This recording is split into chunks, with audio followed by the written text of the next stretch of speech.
everybody, welcome to At America TV. My name is Hasna, one of the guests here in At America.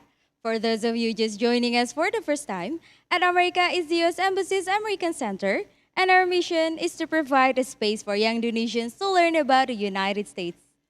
We have temporarily moved to digital platforms so you can enjoy our events from the comfort from your own home.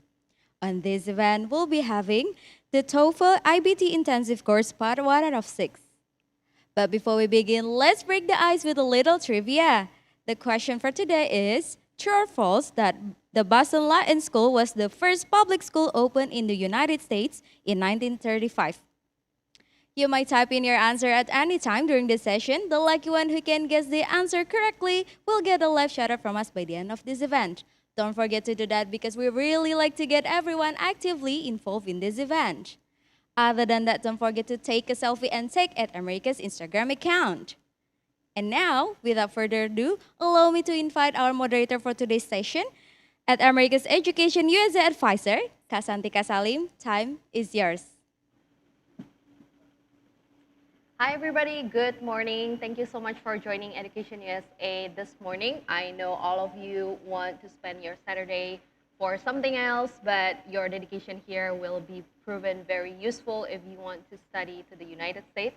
So today we will start the TOEFL iBT intensive course. We will have 6 parts, but before that, I assume that a lot of you probably are new here, so I'm going to give you a little introduction on what is Education USA. All right, I'm gonna share my presentation here. There you go. So we are the U.S. Department of State networking over 400 international student advising center in more than 170 countries. That means we are practically all around the world, and so you can find us almost in any country, wherever you're watching this right now. So if you have the interest to study to the United States, the higher education part, you can come to Education USA just to find accurate, comprehensive, and current information about opportunities to study at accredited post-secondary institution in the United States. So we have at least 4,700 universities in the United States. You have more than enough options to search what you're looking for. And most of the time, there are more of the things that's available than not, okay?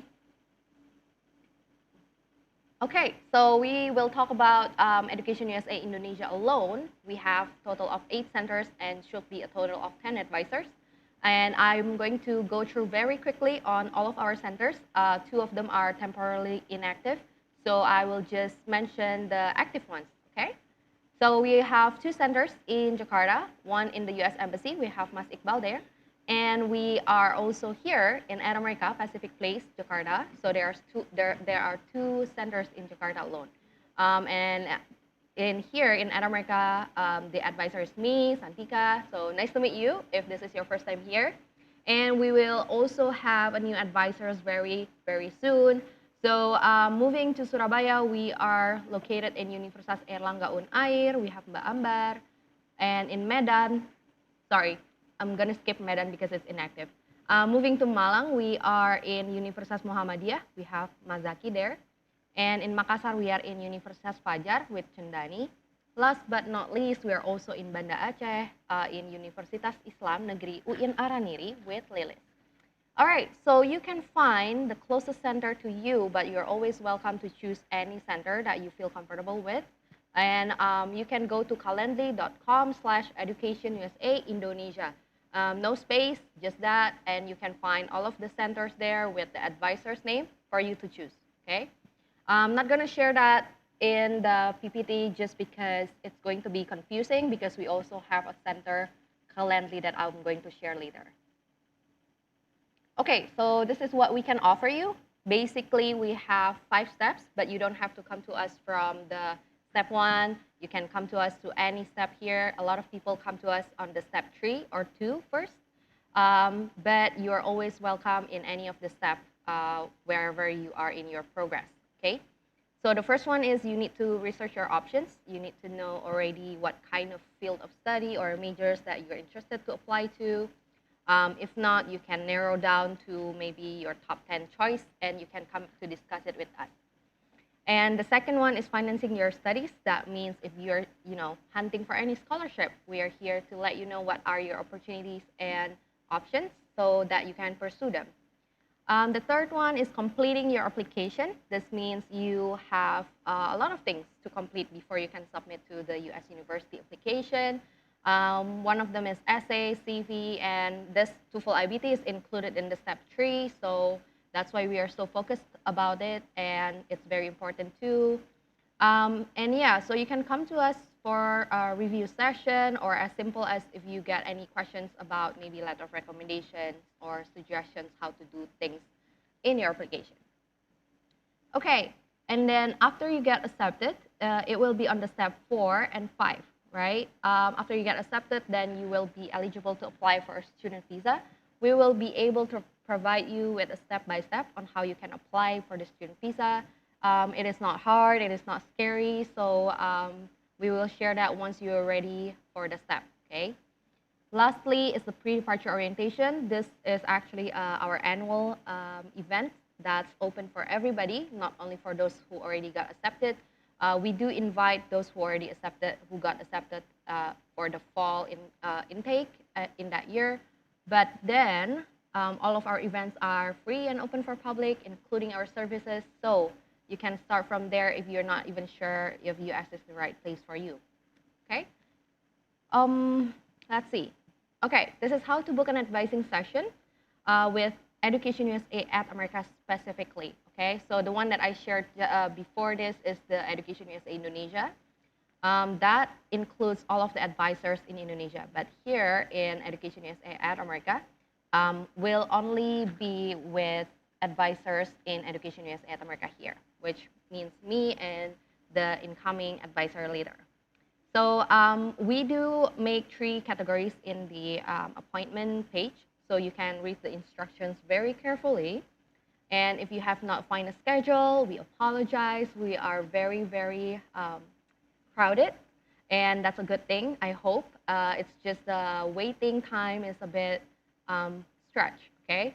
So if you have not found any schedule that works for you, you can always come back tomorrow, or like if you want to try a few hours, but I wouldn't recommend. You can come in maybe once or twice, once a day, or 2 days, to check if there's a new slot open up, because it will always be 2 weeks ahead of the calendar. Okay, and sometimes some people reschedule or cancel, so you can take that slot. Okay, you can also just scan this QR code on the right. It should be working. I tried it, and there you go.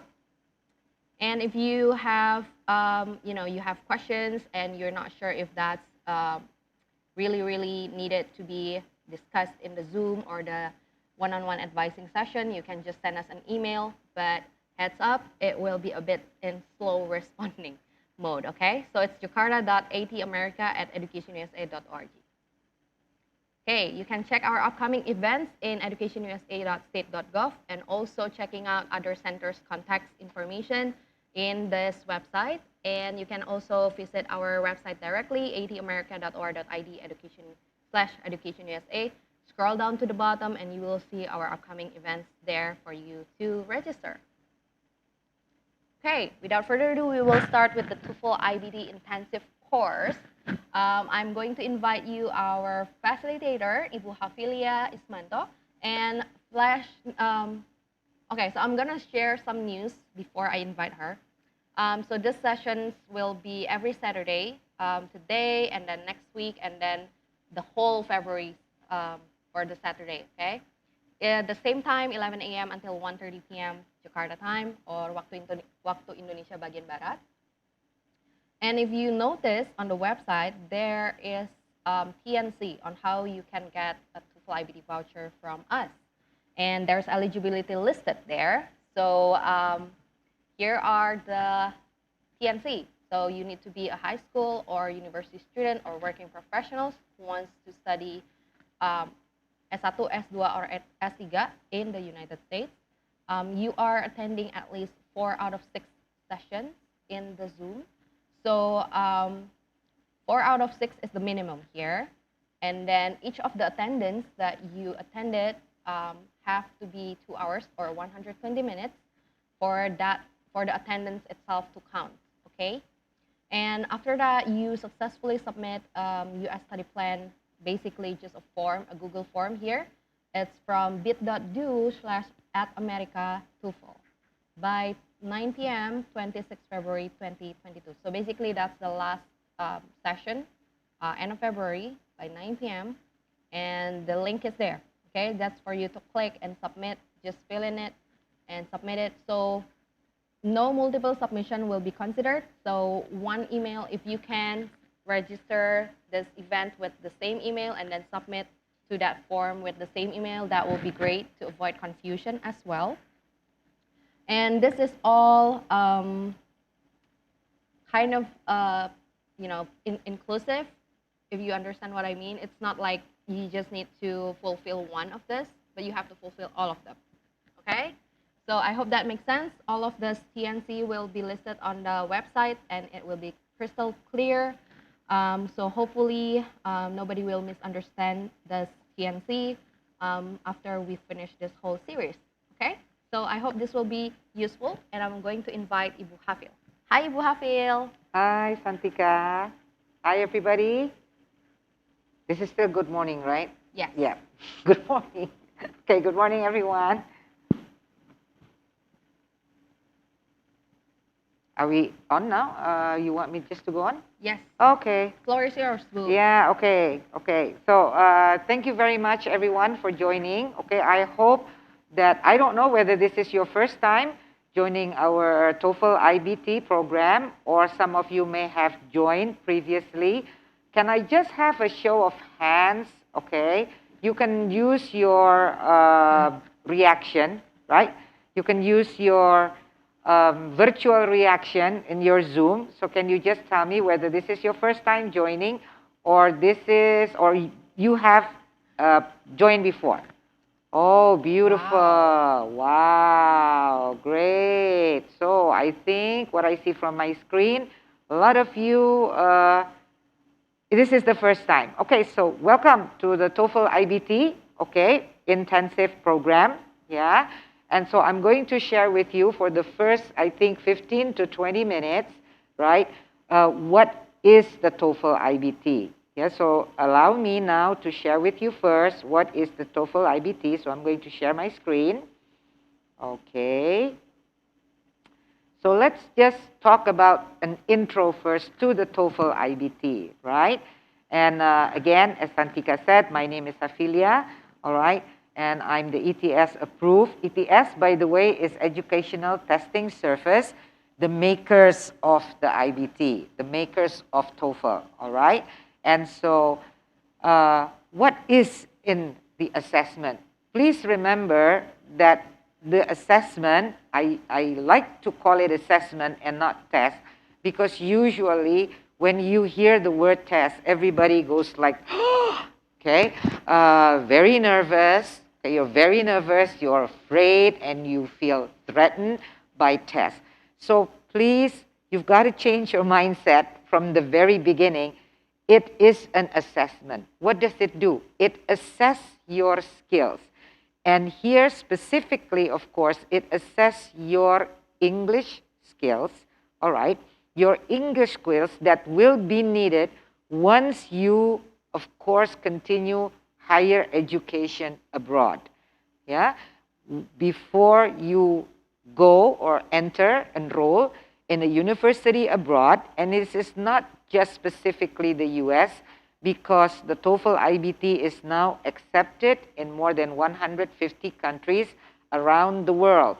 So it is not just for American universities, but also for other universities in 150 countries, all right?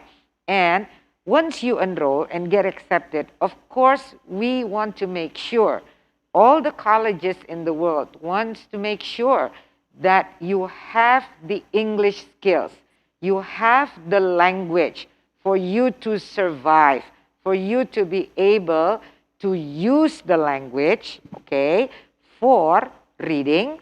So for example, you have there on my screen or on your screen, you see the college reading, such as textbook, journals, and of course papers. You will also, of course, attend classes, whether it is offline, online, synchronous, asynchronous. You will be able to understand lectures, talks, presentations, right? And aside from that, another skill would be your speaking skills, because colleges, your professors will, of course, expect you to be able to talk about what you have read, to talk about what you have listened to summarize, to give opinion, okay, in academic settings, right?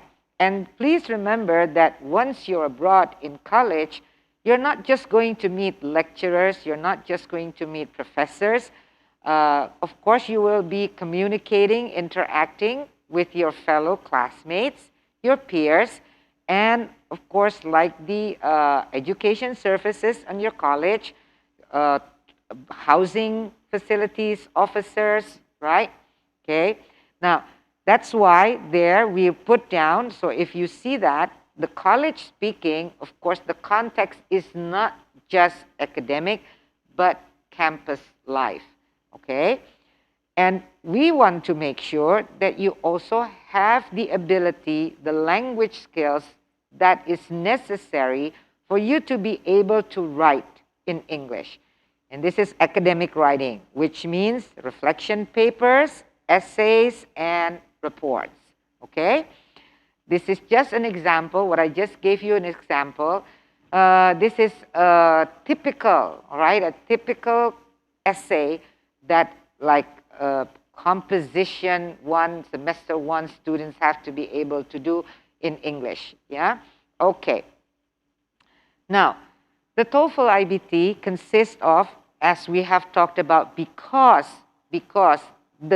it assesses, okay, it measures your ability or our ability to be able to survive college, do well in college. Therefore, it assesses the 4 skills. It's reading, listening, speaking, and writing. And this is just a glance at how, when you are being measured using the IBT, how it's going to take place. So there are going to be reading questions, okay? They're going to be listening questions. And when you're taking the IBT, you're going to be given a break for 10 minutes, all right? Then you go back again into the room, if you're taking it at test centers, and you continue with the speaking part and with the writing parts, all right? Now, why did I put there 30 to 40 questions for the reading? Because usually, okay, the real by default, the real assessment, IBT assessment, consists of 3 passages. For each passage, you have 10 questions, okay? So it should be 30. But why sometimes you get 40? That's because you get an extra passage which is piloted, all right?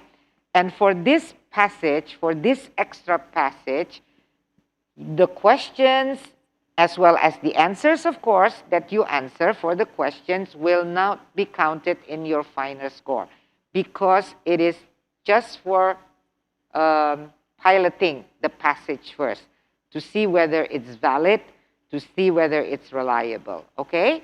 So this is the same. Why is it 28 to 39 questions, okay? So at the minimum, of course, if you get 3 passages for reading, you will get 30 questions. And listening, you will get 28, all right?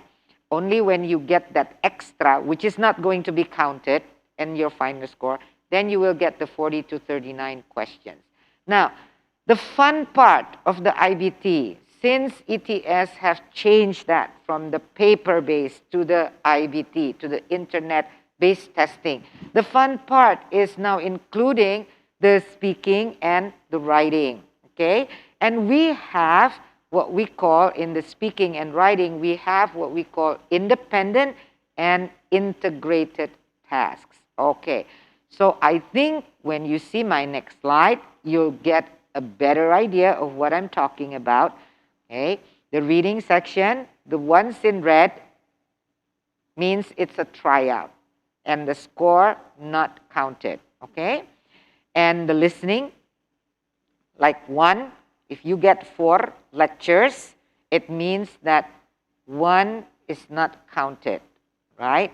And if you get 3 conversations, that means 1 is not counted, and so forth. Therefore, okay, if you don't get that extra passage, you will get that extra lecture, you will get 3 and 2, which consists of lectures and conversations. Now, these are the minutes, the timing, and the score. I need you to see the scale score. The TOEFL iBT does not have scores like 550, 600 that we used to know when we still had the paper-based TOEFL. But the TOEFL iBT then score is 120. That is the highest score. And it is divided equally into the 4 scales. So each scale has a scale score of 30, okay? So your score will be then, of course, between 0 to 30. Hopefully you will get 30, of course. Listening as well, the speaking and the writing, okay? And these are the minutes. Now, as I said, what's exciting now about the IBT is that we have the speaking skills, right? Which we didn't have previously. And it consists of independent speaking as well as integrated. The writing as well. It consists of independent and integrated skill. Now, I'm going today not to go over. So, Santika has pointed out that it's going to take 6 sessions, right? And this is the first session. I'm not going to go as when you take the IBT, you're going to, of course, experience the reading first. This is by sequence, yeah? What you see here is in sequence, the reading first, and then the listening, and then you have the break, and then speaking and writing. I'm not going to talk or discuss, okay, in sequence. Why? Because I think what is more important for you to know, I think all of you should know that what's the big difference between the previous and the IBT, the internet-based one? It's because you have the 2 productive skills. So I'm going to start today with the speaking skills, all right?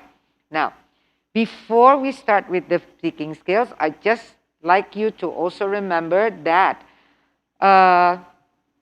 the IBT can be taken, all right, if you can see that, because, of course, of the pandemic that's been going on now for 2 years, right? And I used to see lots of people in front of me. Now I can't see everyone except on my screen. Okay. Now anyway, we have 3 types of how you feel comfortable. Okay, what suits best for you when you want to take the IBT. The first one is, of course, in a test center.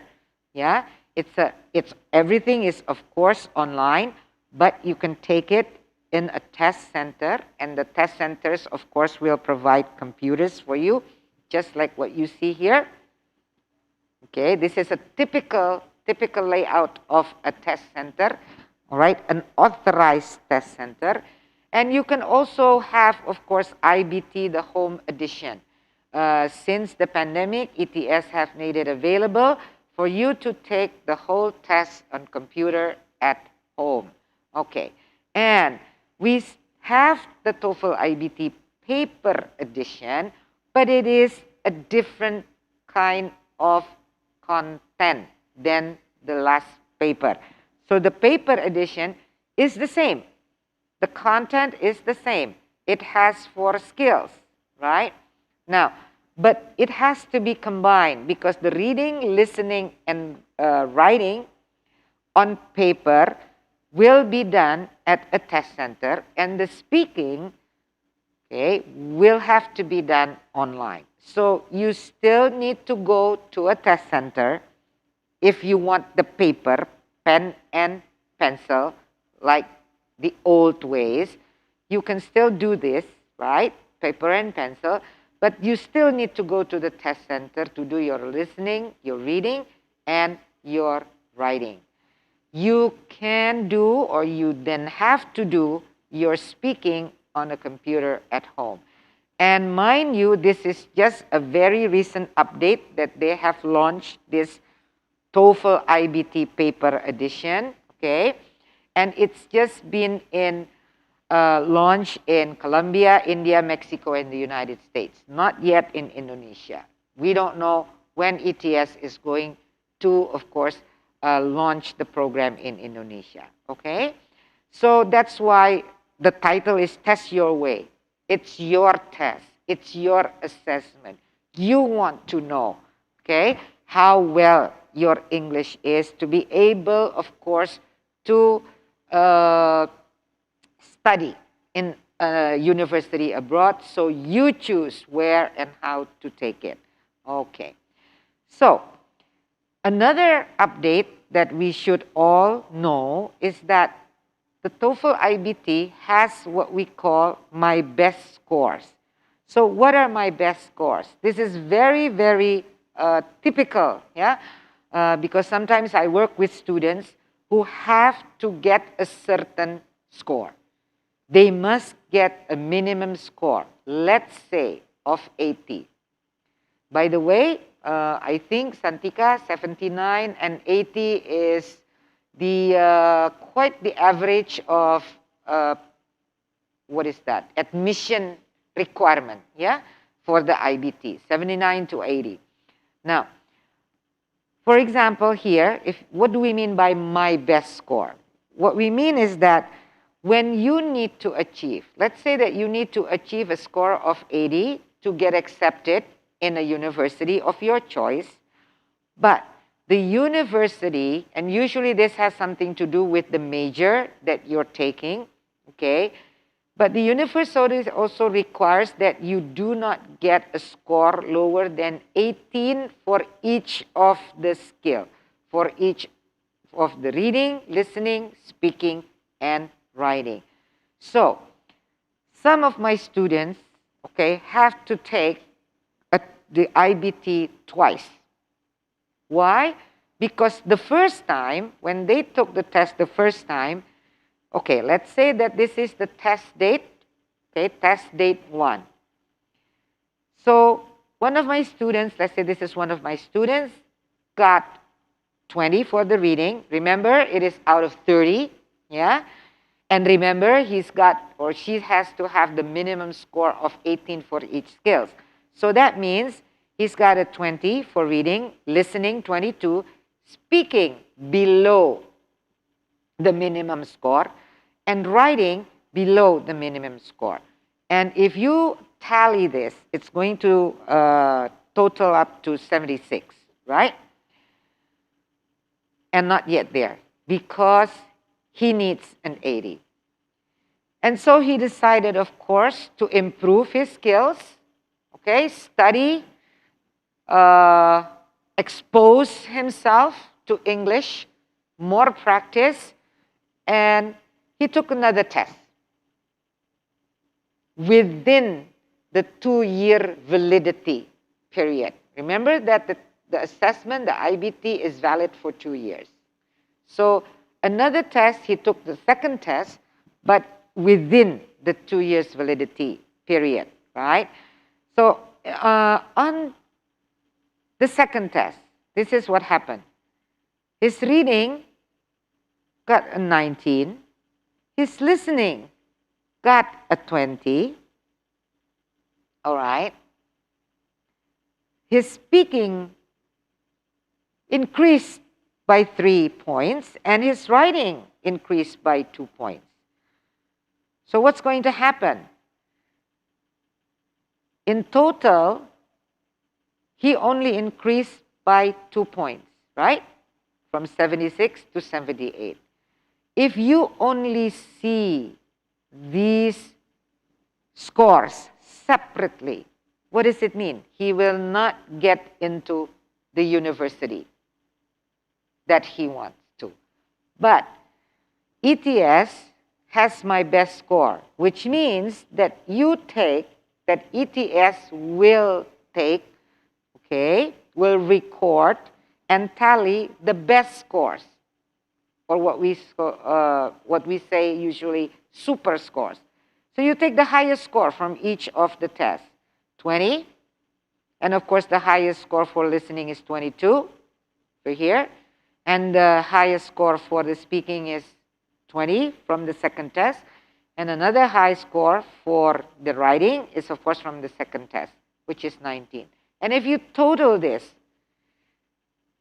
it's going to be more than 78, which is 81. Okay? My question is, and I'm sure you all can answer, so does he meet the requirement?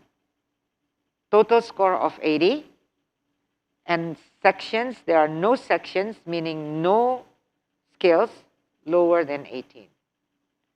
This is how the my best score, okay, can help the students. Yeah? Now, so it is the combination of the highest section scores from all valid test dates, right? Score reports show my best score. On your second report, you will get, test report, you will get your second score for that particular test, plus if you have taken another test previously, then you will get my best score. You will get the score for my best score, all right? And this was launched starting 2019 already, yeah? Okay, August 1, 2019. And this is how it's going to look like if you took 2 tests, or if you're taking 2 tests, yeah? So for example, the test date here is October 29, that's the second test. But my best scores includes, of course, scores from a test date that was previously taken, before the October 23rd. Okay? Okay. So, ETS has said that my best scores are valid. Yeah? It's based on research. And of course, how does it benefit the test taker? How does it benefit you? You can, of course, widen your pool of qualified applicants, meaning that you can, of course, then apply to more universities. And using my best score is very easy. You just tally up, okay? All right. Now, we also have another update that the TOEFL now, the IBT also now has what we call the TOEFL Essentials. So this is the difference between the TOEFL Essentials and the TOEFL IBT. And since I'm focusing more on the TOEFL IBT, you can know all about this, okay? Please, if you are really interested, serious about your studies, all right? Please go to ets.org. This is the official website from the makers of the TOEFL. So please go to ets.org and check out, I'm sure, you're probably wondering, are test centers open in Indonesia for those of you who are planning to take the test, okay, immediately or this year or maybe early next year? So are test centers open in Indonesia? Check the ets.org. All test centers authorized by ETS in Indonesia are included in ets.org. What score do I need? Which TOEFL is right for me? Is it the IBT taken from home? Is it the IBT in test center? Is it the paper-based one? You don't want, but using the same content as IBT, okay? Check out the website. And that is for all of you to decide later on, okay? Now, don't forget, many students are asking, I'm sure many of you are asking, so what's my score? What's my score? What score should I have to be able to enter a university in the US? Depends on the university. That is the prerogative of the university, all right? But as I said, most university accept the score of 79 to 80, right? And of course, you have to consult international students admission officers from the university of your choice. You consult advisors in Education USA, Santika, right? And the total score for the major of your choice, you have to ask this, like, do we have a certain requirement if you go for a certain major? Okay. Minimum scores for each sections, if any. You have to understand, and you have to get information about all that. If not from the students admission officers from the university of your choice, then you consult also the advisors, okay, here in Education USA. And you should all ask whether the institution, okay, the university that you're aiming at, acknowledges my best scores. Not all universities acknowledge my best scores. So you better check, okay? But I'm just saying that ETS has made that my best score policy. Okay, so if you go to ets.org, you're going to see this is the landing page, the home page of ETS, right? And you just have to click the TOEFL iBT, and you will find all the information that I have just briefly informed you. All right, okay. Now, let's go on. I think it's time now for you to take a look at what's in the test, all right? What's in the assessment. Okay. Right? These are just the universities and the countries. All right. Now we go to, as I said, I'm not going to do this in sequence, so I'm going to start with the speaking for today. All right? Now, the speaking section, if you see on my screen there, yeah, on the top right-hand corner, takes 17 minutes. You don't talk for 17 minutes, but taking the speaking section takes 17 minutes. It does not mean that you have to speak for 17 minutes. This is the amount of time that you need to speak for each response, for each speaking response. There are going to be 4 questions in your speaking skills. Question number 1 is going to ask you a question to talk about a familiar topic. Familiar means it's nothing about academic, but it's about your life, daily life, okay? And as I said, if you see the red,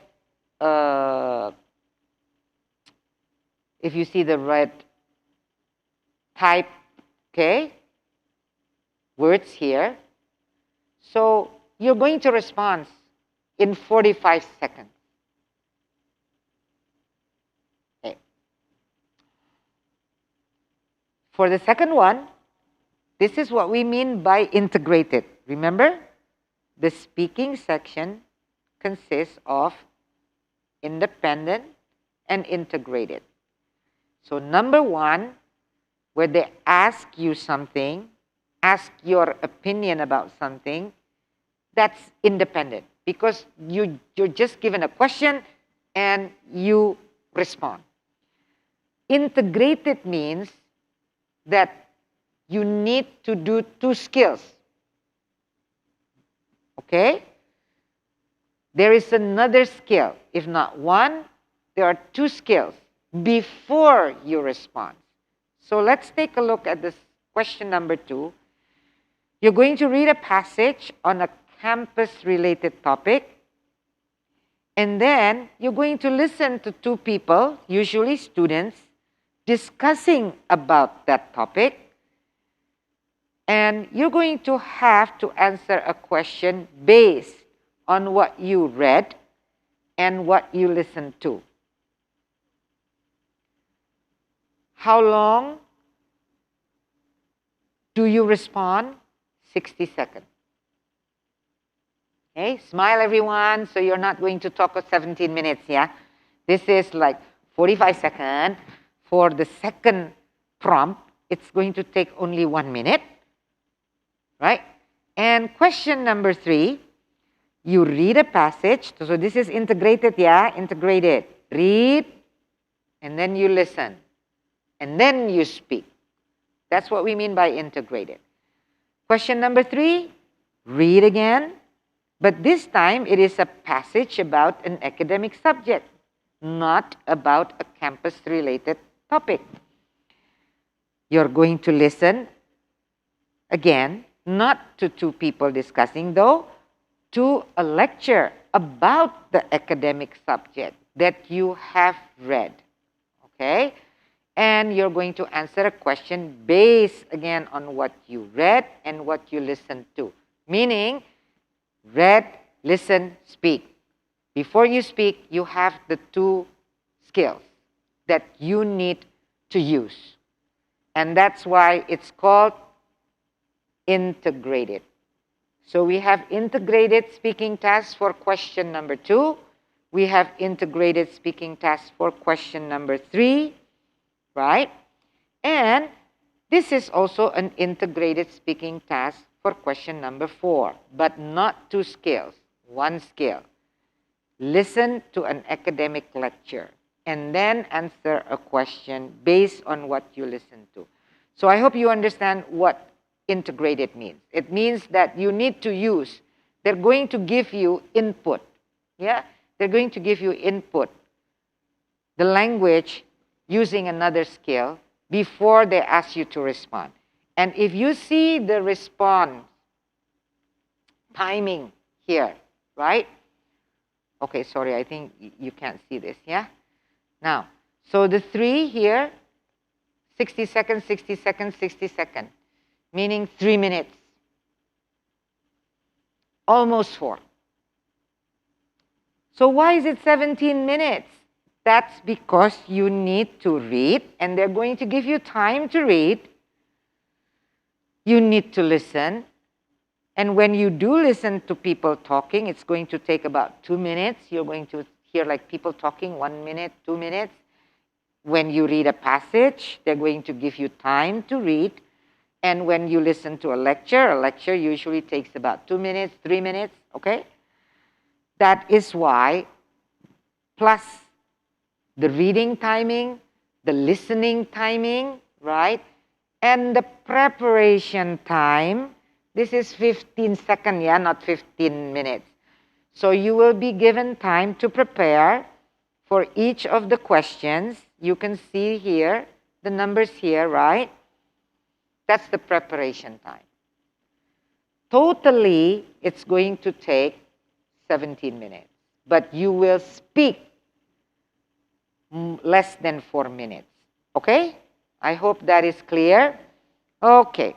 So let's practice. I'm sure you would really like to know. So what is the independent speaking task? How is it? What's it like? And the independent speaking task consists of a paired choice prompt, we call it. Or the question is actually a choice. A or B. Okay? So they're going to give you options. Look at this. This is the prompt. Some universities, okay, let me see if I can. Some universities require first-year students to live in dormitories on campus. Others allow students to live off campus. Which policy do you think is better for first-year students and why? Include details and examples in your explanation. Okay? So, this is what you're going to see if you take the IBT on your screen. you will be able to see the text containing the question and your at the same time. And if you can look at this, this is what I meant previous, and the response time. Okay? Okay. Now, and we're going to practice that later. Yeah? But, okay, I'm going to ask you, look at the prompt. Yeah, look at the prompt. Do you understand? If you were a test taker, would you understand whether you agree or whether you think which is better?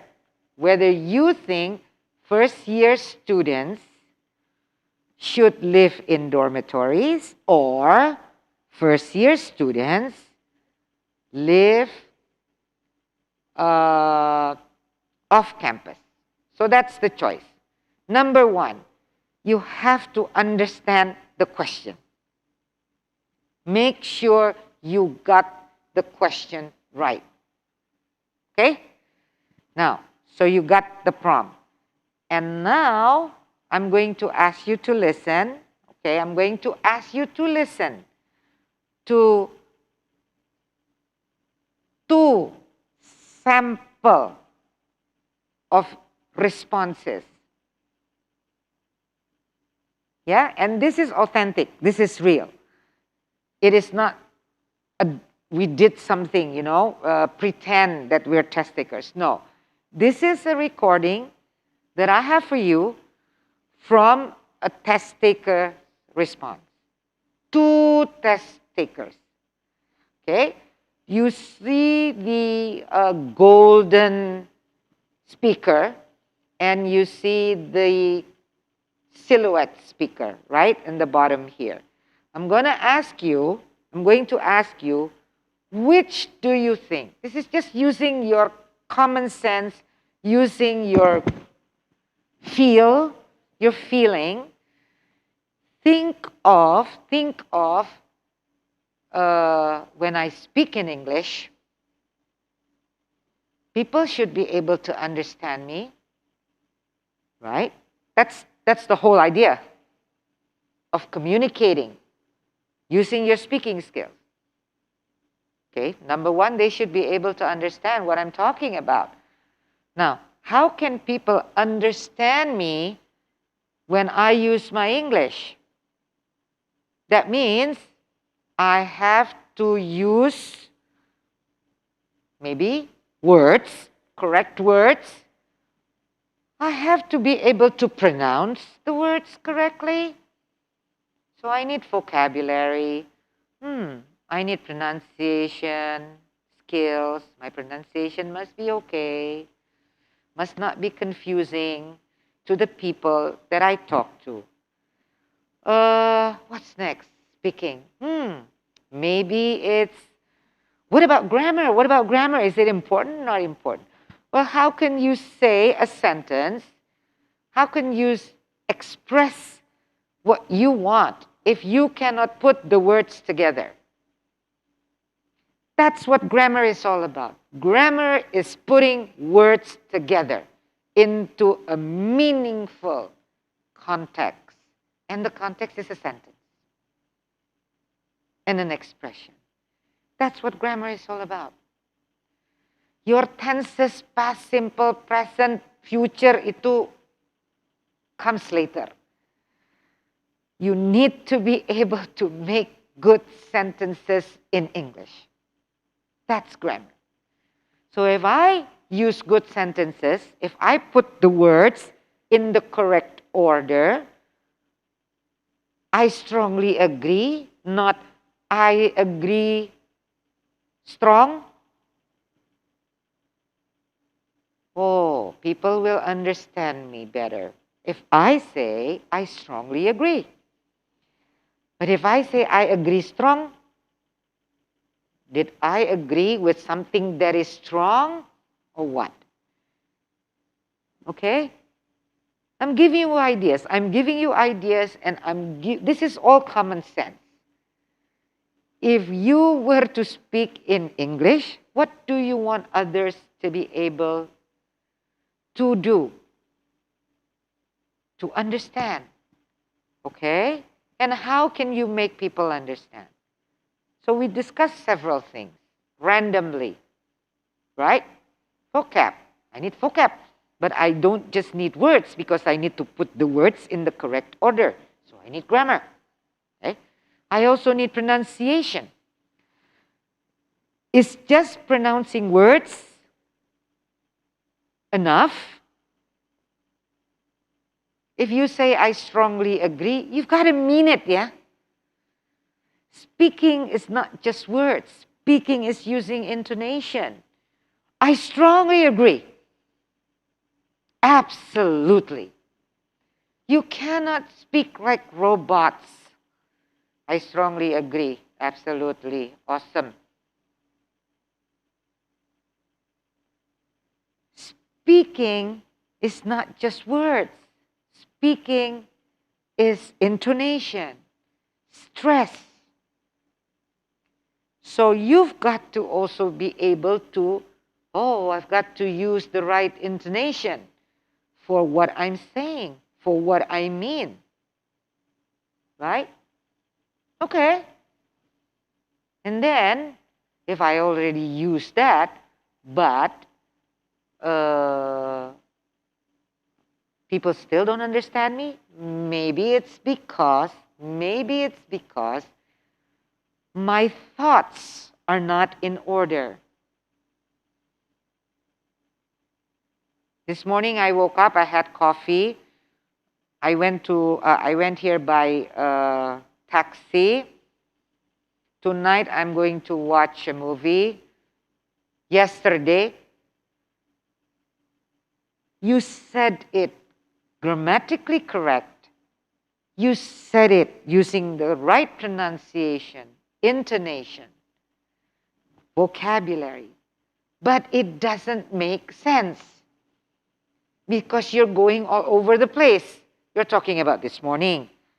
And then you're not connecting it. What does the breakfast, the coffee that I had breakfast for, have to do with coming here using a taxi?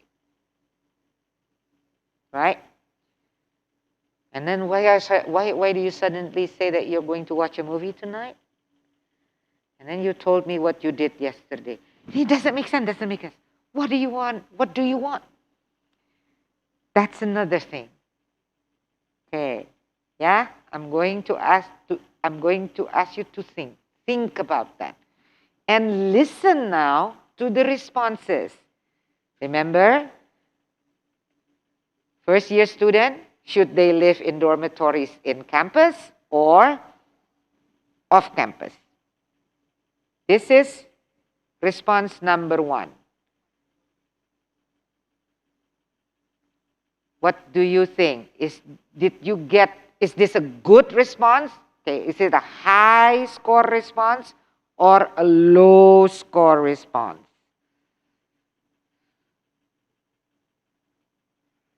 I think the first year students should live on campus. That is because in the first year of especially the first semester, they will have a heavy load of subjects they have to follow, and that means that they have to be able to be on time in campus. And also, the first year of campus life needs them to be familiarized with buildings, with the surroundings, with the environment of the campus itself. So more times in campus will help them to do that. And also, you have to have lots of friends to be able to make yourself at home in the campus. At least this is the home for you for the next 4 years. So it's important to socialize. Okay. So I'm just going to ask you what do you think? Is that, itu okay nggak ya sebetulnya kalau bicara seperti itu? That's my question. Do you think that this person will get a high score or a low score? Ya, dari sisi tadi tuh, dari sisi semua tadi, vocab, grammar, intonation, ideas, putting your ideas together, low or high score? Ini ada yang di chat box, jawab-jawab ya. Mudah-mudahan jawab. Did you answer? Okay, really good. Thank you, Basri. Gemma said, great. Okay. Ricky said, very composed. Okay, good. Composed means calm. All right? Okay. Irwina said, good. Okay. And Sudirman, Muhammad Sudirman said, middle score. Okay, mid. Bagus said, for now, it's a good one. I know why Bagus is saying that. Because you haven't heard others, right? Thank you, Bagus. Highest score, thank you, Isti. Okay, and a good sentence. I think Maftu said it's a good sentence arrangement. You can understand, right? You can understand what she means. Okay, just keep that in your mind. Mungkin gini deh, if I give you 0 to 4, if I give you 0 to 4, 4 is the highest score, 0 is of course the lowest, which kamu tendensinya kemana? Untuk yang ini. Ke 3, 4 atau ke 0, 1, 2. Ya jangan 0 lah, orang kan dia ngomong. Oke. Tendensinya kemana? Ke 3, 4 atau ke 1, 2. Oke. Halo guys. Nah, Silmi, siapa lagi nih? Indah, ratersnya ITS nggak bakalan kasih setengah. Ya, karena what I saw is here, Silmi said 2,5. Terus Indah 3,5. Gitu loh. Ini typical Indonesian ya kali ya. Nanti ada gitu kalau guru tuh ada dulu guru-guru saya tuh iseng ngasih 2,6 gitu. Yang saya sendiri bingung kalau dalam bahasa. 6 itu, 0,6 tuh apa bedanya ya mem sama 0,5. Ya. Ini raters, the ETS raters, human beings are being asked. You make up your mind. Mau 2 atau mau 3? Gak bisa. 2,9 deh. Mau 3 gak ikhlas. Gitu loh. Tapi mau 2 kasihan. Rating is not about ikhlas atau kasihan. Ya, I'm going to show you what is this about. Because you should know. You should know how raters rate you. It's not just what's in the assessment that's important, but it's also how are you rated. Scoringnya kayak apa? Fair nggak? Objektif nggak? Oke? Oke. Nih, oke. Ya, thank you. Seru nih Santika kayaknya ya, pada bener-bener dengerin nih ya. Menjawab di chat rame banget. Very good. Semua mesti dapat voucher kali San? Enggak bisa. Oke, so ya. Oke, think 3333. Kebanyakan di range 3. Oke. Nah, sekarang ya udah tenang aja dulu. Just keep that in your mind, right?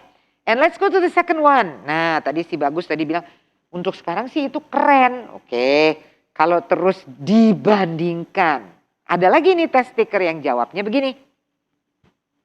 The policy of students to live in dormitories on campus is better according to me because it gives them time to know about the city and it is more easy for them to live in dormitories on campus. They don't face much problems.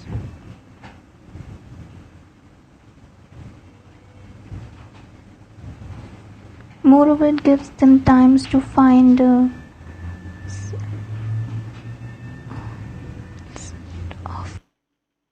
Oke, guys. Itu tadi 45 detik. Ya, 45 seconds. I don't know how you felt when I said 45 seconds, 60 seconds, 60 seconds. Maybe most of you were saying, oh, what? Only 45 seconds? Gitu. Tapi itu tadi 45 detik loh. You will automatically be stopped, beep, when it's 45 seconds. Terus kalau saya nekat ngomong terus gimana, Miss? Ya nggak terekam. Gitu aja, bodo amat. Maksa, nggak bisa. Oke. Nah, mungkin pertanyaan lain lagi, jadi jangan-jangan. Lah, kalau ini masih terus jalan nih counternya, saya masih punya 5 detik lagi, 10 detik lagi. Saya udah nggak tahu mau ngomong apa lagi. Yeah, that's usually the case. But I need you to also think of a 45 second. 45 second itu tadi segitu. Nah, yuk balik ke pertanyaan saya. The golden speaker. Do you think that the golden speaker still scores higher, high score? Atau sekarang the silhouette speaker scores, or are they the same? What do you think? What do you think? Is that the same? Are we talking about the same level or different level? What do you think? For the second one, yeah, for the second one, the same or different?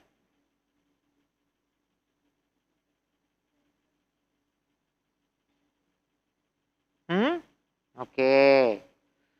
Ini galak-galak juga nih kalau jadi rater ya. They're very critical. That's good, but I'm happy. That means kalau kamu kasih orang seperti ini 1, berarti kamu pasti dapat 4 ya. Iya enggak sih? Iya, enggak ya? Oke. Oke. Alright. So, yeah. But it's okay. Oke ya, Gemma, Agita, Devri, 1. Oke, Haikal, tuh, Irwina. Oke, kenapa sih Wibowo? LOL. Oke, ya udah.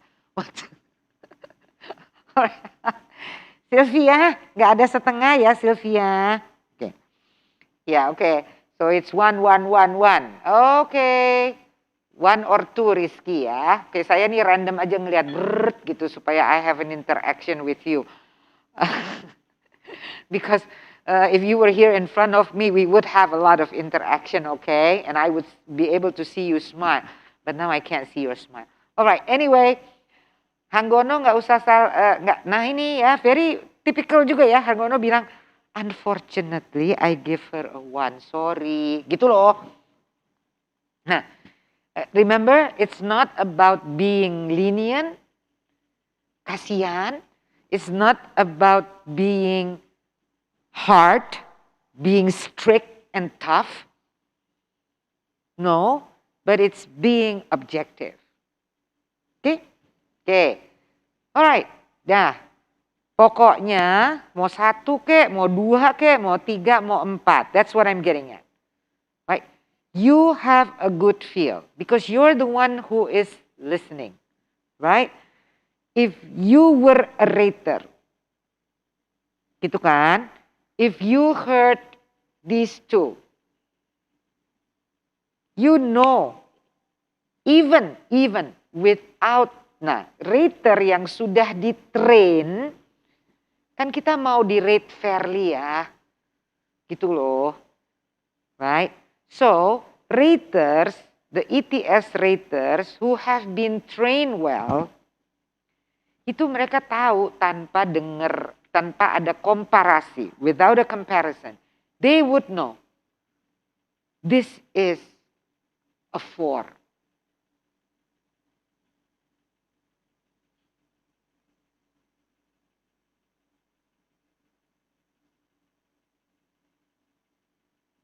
Okay? This is a 4. They would know this is a 2. Okay? All right. Okay, so thank you very much for your contributions and your participations, right? You know what makes a high score speaking response and what makes a low score speaking response. Ya? Oke. Nah, pertanyaannya adalah, how do the raters know? Tadi kan gitu kan? How do the raters know? The raters use what we call a rubric. Yeah, and this is this rubric that you have on the right of your screen is something that you can download. It's not can. You must download from the ETS website. Okay? You're all millennials di sini ya. Jadi nggak ada yang gaptek kan? So all you need to do is go to ets.org, explore, right? And you will, of course, be able to download the independent speaking rubrics. And that shows you what a 1 is, what a 2, a 3, a 4 is. Okay? I know that this is not very clear, but just look at the heading. Okay? Just look at the heading first. You have a general description, you have delivery, you have language use, and you have topic development, right? Okay? So you have 3 components, 3 language components, all right, that make up the score of 4. The human raters, the ETS raters, use this rubric to evaluate. Mereka nggak pakai apa-apa lagi loh, pakainya rubrik yang ini.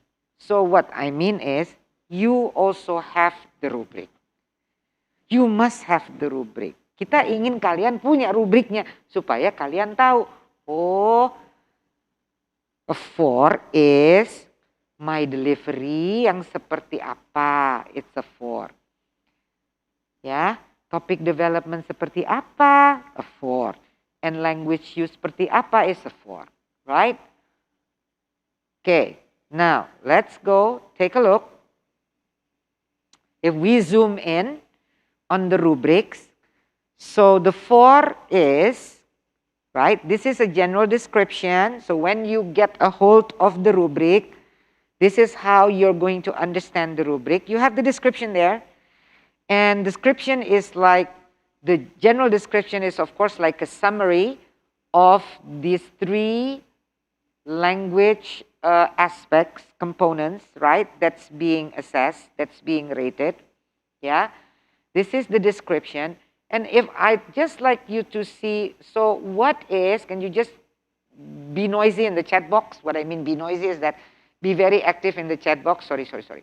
So what do you think, what is delivery? What is delivery? I mean, what do you focus on? What do raters focus on? What do you focus on when you talk about, I have to improve my delivery. I have to make sure that my delivery is very good. Is a score of 4. What? Okay, read. Come on. Think. So what are we talking about? Garis besarnya apa sih? Di delivery itu kita lagi ngomongin apa ya? Extract kata aja, keluar aja dengan satu kata. Apa ya di delivery itu? Maksudnya apa. Yang penting dari bahasa itu tadi. Can you tell me? Okay.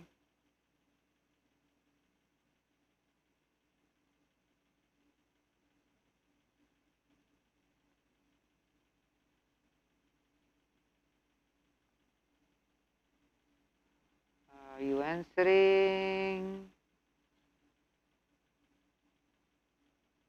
Delivery. So what is delivery? Organized, understandable. All right. Ya udah, nggak apa-apa. Coba lihat aja dulu, baca. Maksud saya clear. Kayak si Chandra ngomong, pokoknya kalau speaking itu harus clear. Apanya yang clear, gitu kan ya? Yang clear tuh apanya yang clear? Pronunciation-nya. Kata-kata yang dipakai itu mesti jelas, jangan ambigu. Apa? Clear delivery is technically speaking, Francisca. Oke. Clear context. Ya, oke. Ya, udah tenang. Alright? Okay, now listen to me, alright? Now listen. Coba kita bareng-bareng ya, karena ini your reading loh, your reading. Remember you're going to read academic text yang panjang gitu kan. Terus look at this. Generally well paced. Okay? Well paced apanya? Flow-nya yang well paced. Fluid. You know what fluid means? I have coffee here which I have not drank. Forgot to drink from the morning. Coffee is fluid. Fluid. What else is fluid? Water is fluid. So fluid, and if you speak, and we talk about speaking fluid, what do you think it means? In bahasa Indonesia deh. Coba, cair, mengalir. Oke, fluency, lancar. Oke, bukan santai ya, bukan santai loh. Lancar. Oke, good, great, beautiful. Right? Lancar. Nah, itu bahasa kerennya. Karena kalian sudah harus bisa sekarang switch ya. Ini we're talking about academic loh.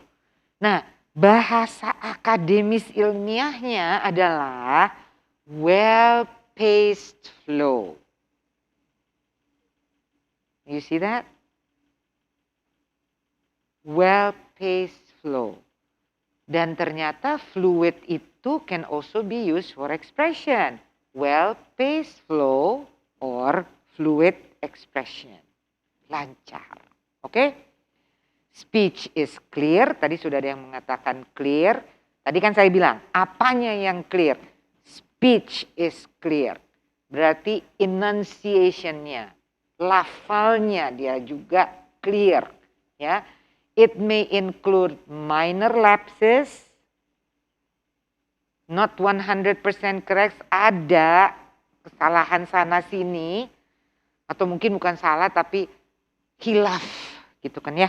Nah jadi lapses minor tapi minor, dan juga ada minor difficulties with pronunciation or intonation, not perfect, ya, which do not affect overall intelligibility. This is a beautiful word, my dear. Okay, it's a beautiful word to use.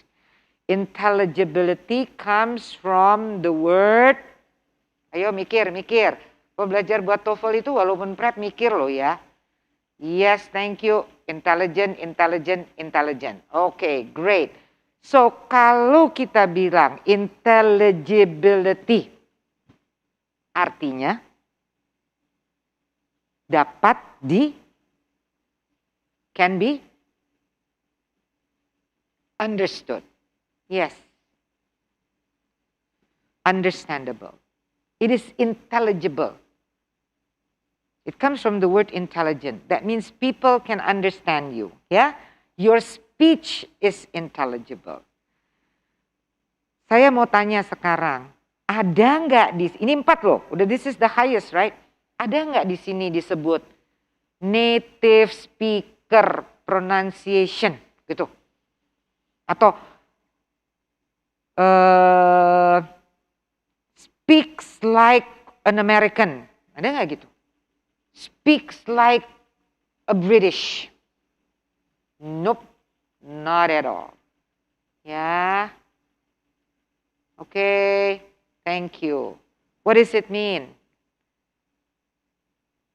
Namanya juga Test of English as a Foreign Language. Please don't forget, TOEFL stands for Test of English as a Foreign Language. What does it mean? It means that we know that this assessment is to measure okay, to measure international students who doesn't speak English as their first language, as their mother tongue. So meaning, you cannot get rid of your Japanese accent.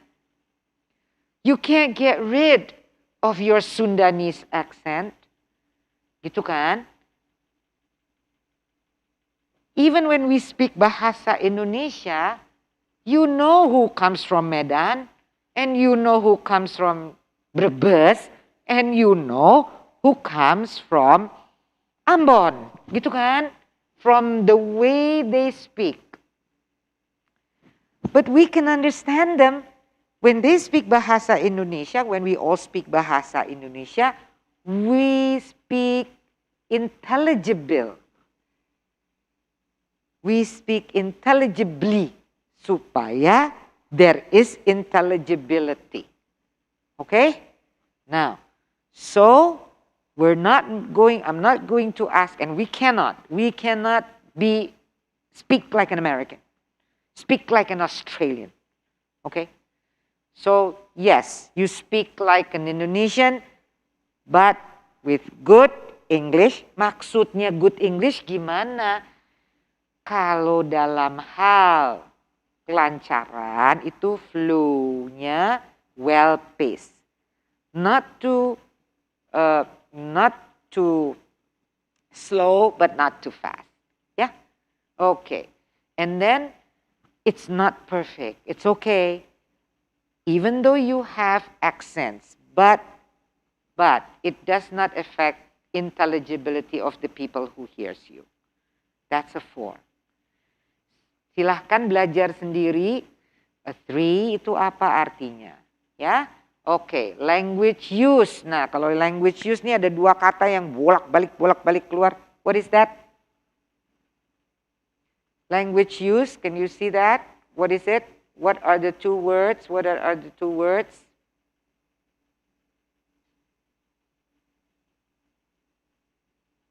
There. In English. What's the 2 words that that's there? All the, in 4 and 3, it's there. Language use. Thank you. Yeah, for those of you who answer, grammar and vocabulary. Grammar and vocabulary. That is exactly right. So what we mean by language use is the way a person uses vocabulary and grammar in a sentence to be able to express their feelings, their thoughts, their ideas. Ya, so language use stresses on your vocabulary and grammar. Seperti apa vocabulary and grammarnya itu yang 4, silahkan dibaca sendiri. Oke? Nah, di sini adalah topic development. Remember when I said, okay, you speak good. I mean, you have the vocabulary, you have a good sentence structure. You have the intonation, the pronunciation, but still, when it does not connect between one sentence and another that you're saying, then it will affect intelligibility. So, it has to be generally, coba dilihat di sini ya, topic development 4. Okay, I'm reading. If you see my cursor, I'm reading the second sentence. It is generally well developed and coherent. Kohesi.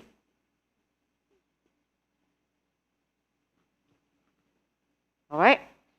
Coherent relationship between ideas are clear or clear progression of ideas. Progress ideasnya itu dari satu ke berikutnya whole gitu, utuh. Alright?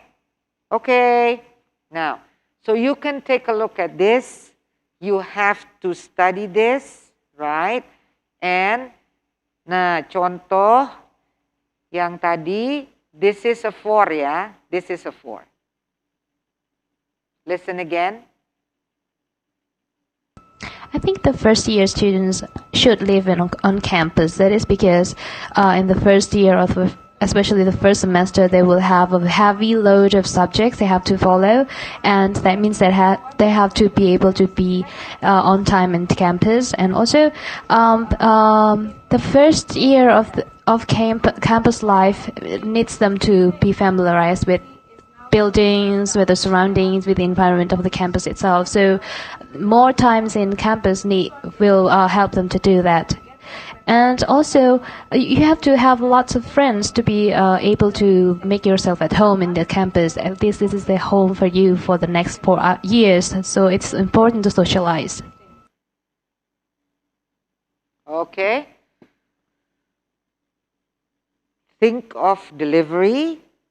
Think of language use, vocabulary and grammar that she used, and topic development. Topic development is the way she sequenced her ideas. It's a good, I think, first year students should live on campus because 1, 2, 3. Jelas. Yeah? Okay. Now this is a 2. This is not a 1. This is a 2. Yeah? The policy of students to live in dormitories on campus is better according to me because it gives them time to know about the city, and it is more easy for them to live in dormitories on campus. They don't face much problems.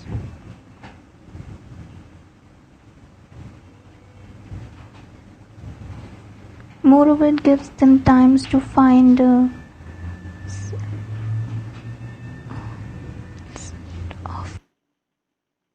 Okay. So that's a 2. Okay. All right. Now, hold on a minute. Yeah. And so you can have all this. Nah, a 0 gitu. A 0 is speaker makes no attempt to respond. Ya udah. 45 seconds, 60 seconds berlalu begitu saja, gitu ya.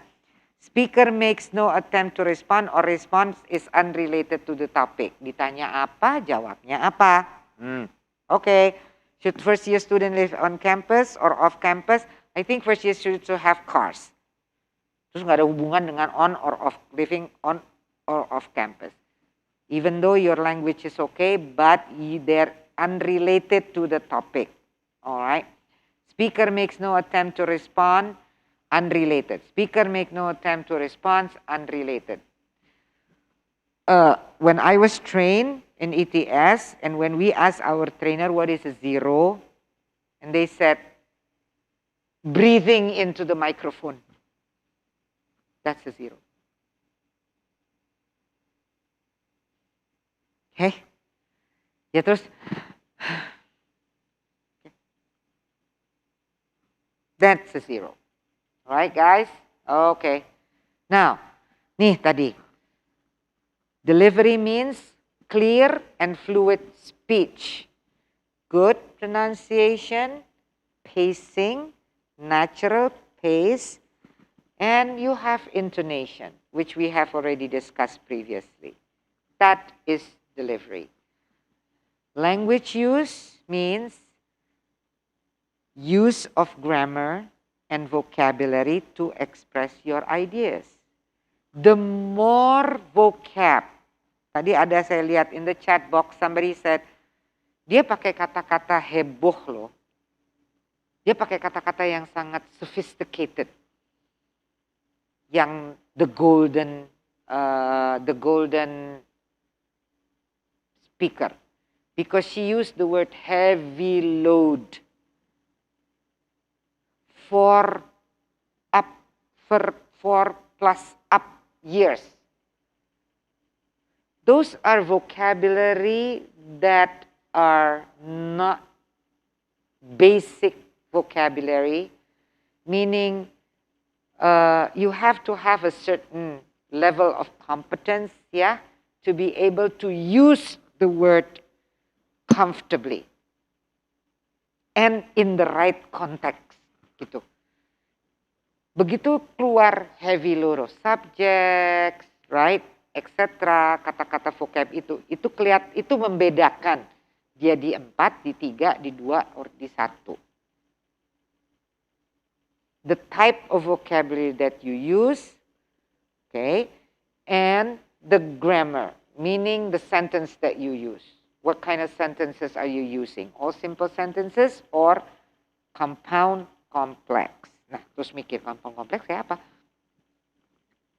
Okay, please, this is not a bimbel. Yeah. You can never get a good score hanya dari bimbel. Kalau mau bimbel ya mungkin skornya bisa, tapi di sananya you're going to have a hard time.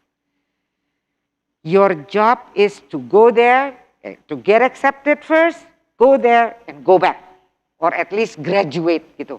Jangan terus you go in, get accepted, but you cannot get out. You're stuck. Because you have problems with all the skills that you need to do, and language is your biggest barrier. Okay, clear language use, topic development, how fully you answer, how clearly you express your ideas, nyambung atau tulalit, how you connect ideas. Okay, this is what we call coherence itu tadi, right? Great. Yep. Now, yes, Amalia, thank you. Okay. Now, ya. Nah, ini another contoh sebetulnya, another contoh, right? But I think it's better for me now, okay? Because I'm also looking at the time. Kalau kita punya waktu sih ini bisa, tapi udah lupakan. Okay. So let's just go on, and I'm going to show you where you can get lots of information, lots of practice, all right? But this is the integrated speaking task number 2. Remember, the first one is independent speaking, and it is per choice. That means you have to choose between this or that. Gitu ya. Jadi mulai dari sekarang mikir, struktur konstruksinya, topik developmentnya itu gimana? Saya milih A karena begini, begini, begini, begini. And remember, this is for an academic purpose, which means that all the ideas that you are saying must have a rationale behind it. Meaning, there must be reasons. Harus di-support, harus di-back up. Okay? Okay. Now, integrated speaking task number 2, karena integrated, mari kita listen. City University's choir is changing its performance schedule next year. Read an article about it in the student newspaper. You will have 50 seconds to read the article. Begin reading now. Nah, that means teman-teman di at America mau bantu 50 detik, mau pakai gong atau mau pakai alarm atau mau pakai apa, nggak tahu. Ya, whatever. Katanya mau di gong. Whatever. Sebentar ya. Oke, kalian dengerin lagi ya, sekali lagi ya. This is the instruction. Karena integrated, ini reading dulu. City University's choir is changing its performance schedule next year. Read an article about it in the student newspaper. You will have 50 seconds to read the article. Begin reading now. 50 seconds. Udah, kan? Clear? City University.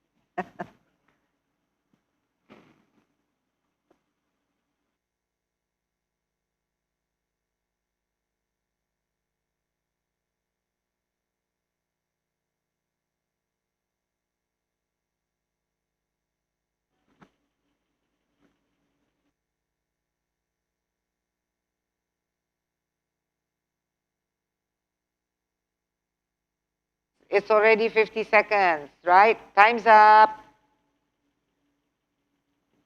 Okay.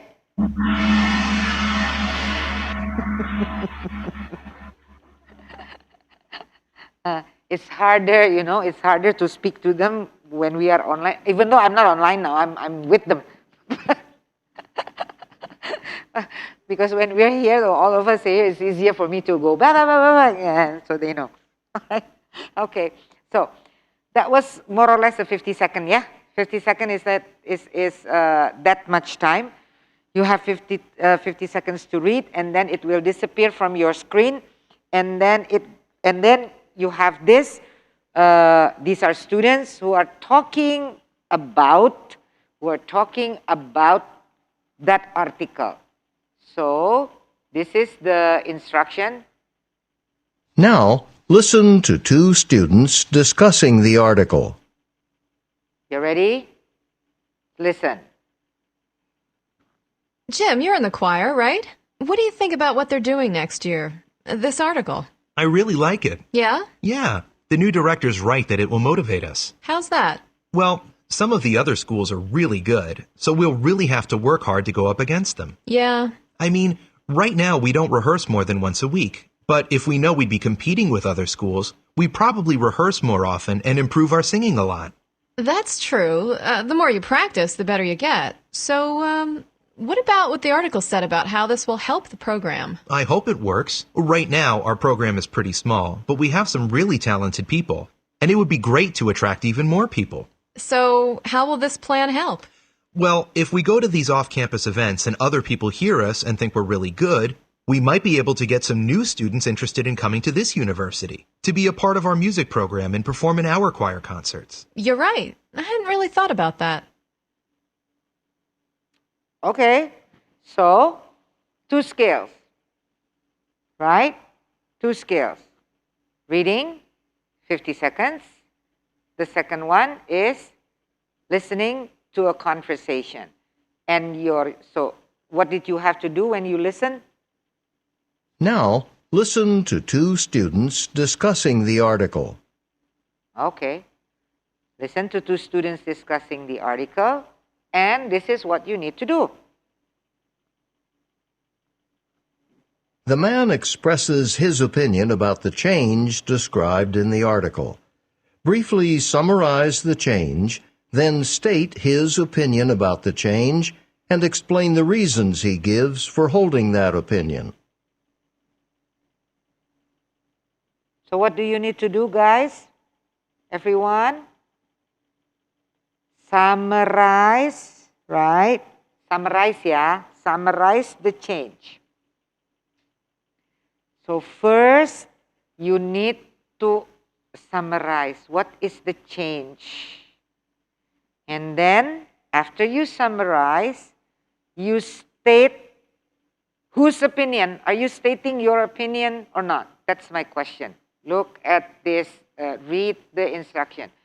Did it ask you about your opinion? Yes or no? Yes or no? Yes or no? No, no, no, no, no, no, no, no, no. Okay. So, you have to state his opinion, right? About the change and explain why he believes that it's good, that it's not good, that may be good, may be bad, don't know. This is what I mean by the rationale behind his opinion. This is what I mean by the backup, the support, yeah? I'm going to go over that with you over and over and over again because you are now entering the world of academics. Artinya apa? One statement, one claim that you write must have rationale. one opinion that you say must be backed up with reasoning, logical reasoning, or evidence. Because you are now entering the realm of academics. And that is the characteristic of academic texts, of academic lectures, of writing that you need to do, and of course when you read. Yeah? Okay. So, now, so this is what we call integrated reading, listening, speaking. Yeah. Okay, now my question ya. My question to you. Tadi ngapain aja ya waktu baca, when you read for 50 seconds and when you listen? What did you do? Sambil ngapain? Tadi saya sambil ngopi sih, gitu. Kalau saya tadi sambil minum kopi. What did you do? Ada yang mikir, oke. Ada yang take notes. Oh, oke. Right. Take the point. Ada yang memorizing, gitu. Haha, oke. Oke. Ini lucu ya kalau ada di depan saya, lucu-lucu deh pasti. Oke. And then, yeah, it's so fun. No, I read it out loud. Okay, good. Try to understand the article. Try to memorize. Okay. Now, yeah, the very effective way on what to do is take notes. Yeah? You take notes. The question is, what do you write on your notes? Itu loh. Jadi jangan sekedar take notes. Oh ya oke, ye gitu. No, wait. Sometimes I need to see. Sini, kamu nulis apa ya? Gitu. Right? What do you write? Sentences? Do you write words? Do you write phrases on your notes? Itu nomor 1. The second one is, which phrase did you write? What phrase did you write? What words did you write? And if you had to write sentences, what sentence did you write? Okay? Another aspect is how you organize your notes. It's not just nyatet randomly. No. It's got to be organized. Karena number 1, you need to summarize, right? Oh, kalau summarize kan change. Kalau change berarti ada past, now. That information must be well noted, written, clear, past and now, right? And then opinion, agree, disagree. Kenapa dia agree? Ada berapa reasoning? Was it 1, 2, 3? Okay. So your notes should already be structured. But the thing is, before it is structured, you've got to get the key points. Nah ini mikir, setelah you take notes, berarti, oh okay. So the change, what was the change? Tadinya the choir itu kan hanya di kampus. They just perform in campus. Now they're going to add off-campus competitions for the year, for the coming year, right? And the man agrees. Why? Because, itu point number 2, performing in competitions, he thinks will motivate the choir to improve. Why? Because they would rehearse more and therefore get better. Jangan berhenti di because they will improve. Ya kenapa kok bisa improve? Itu rasional. And that's very academic. And you better do it now. You better practice thinking now, because that's going to help you a lot, not just with your English, but when you study for your whatever major that you're going to take, okay? He agrees, okay, because it could help the program. More people would see the choir and that might interest new students. Jadi sebetulnya his agreement, why he agrees, there are two sides, right? First, it is for the quality of the choir itself. Second, it is for the image, gitu kan? Promosi nih, promosi for the school.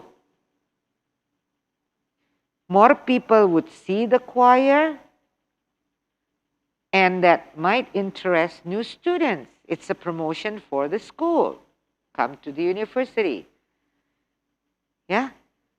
There are some of you, I know, who select universities because not just only of the academic, quality, but some of you also are happy because, aduh, di sana tuh ada ini, ada itu, student body-nya begini. You got that? Sahih aja, gitu, ya. Right? I want to be in the girls football team. Ya kali aja ada girls football team di sana. Right? Okay. Now, let's continue. So, this is the key points, but I need you to do better than this. Yeah, you don't have to write these sentences, but just write words. Berarti harus ada words seperti change, off, on campus. Okay, agree, itu kenapa, motivate, harus ada kata-kata motivate in your notes. Okay? Oke. Nah, mari kita coba sekarang lihat mana yang test taker number 1, number 3, number 4 kita coba ya. Alright. Again, I'd like you to tell me whether this belongs to kira-kira di 3-4 atau di 1-2. Alright. Ready? Tadi pertanyaannya itu tadi ya. Oke. Actually, the student liked that program. First of all, his opinion was in the other school, maybe it's good, and you can work to improve singing a lot. And additionally, a program he was talk about his program. It was small, but if you go to campus and to singing and other students heard that, they will enjoy to come to this university. That's the another things. In my opinion, I agree with this student. That's improving singing a lot in his university, and the program is.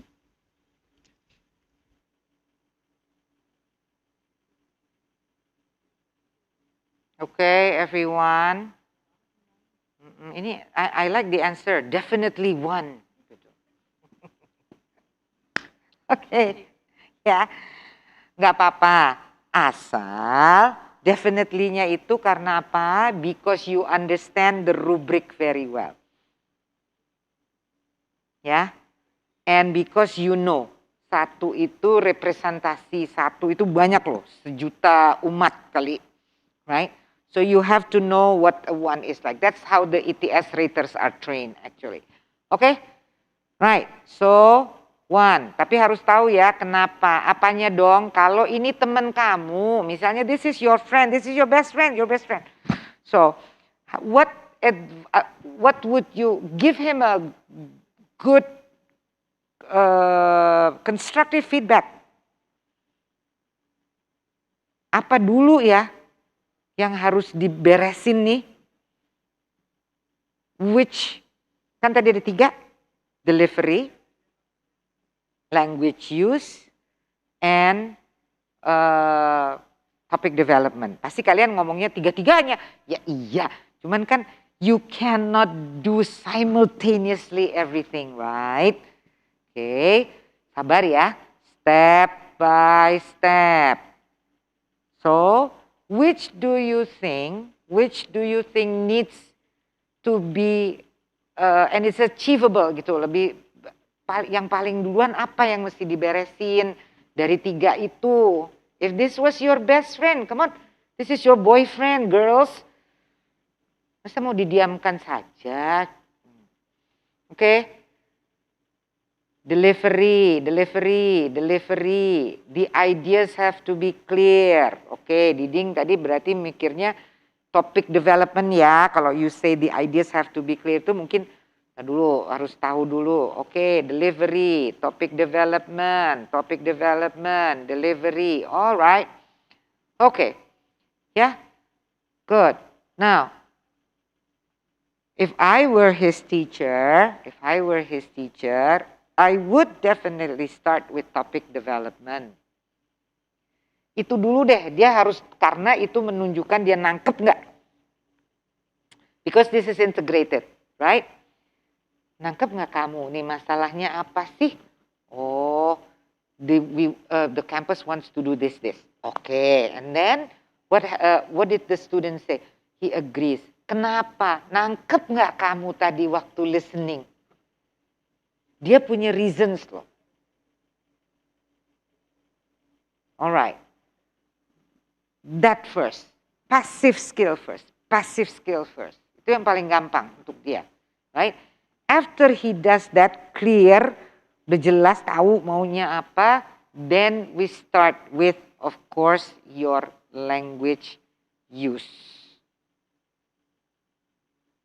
Karena kalau dia nggak bisa vocab, tidak banyak vocab, tidak grammar, we have to work on the language use. So that he will be able to express his, apa yang dia sudah kuasai in topic development. Alright?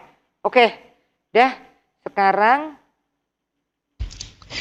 Actually, the student liked that program.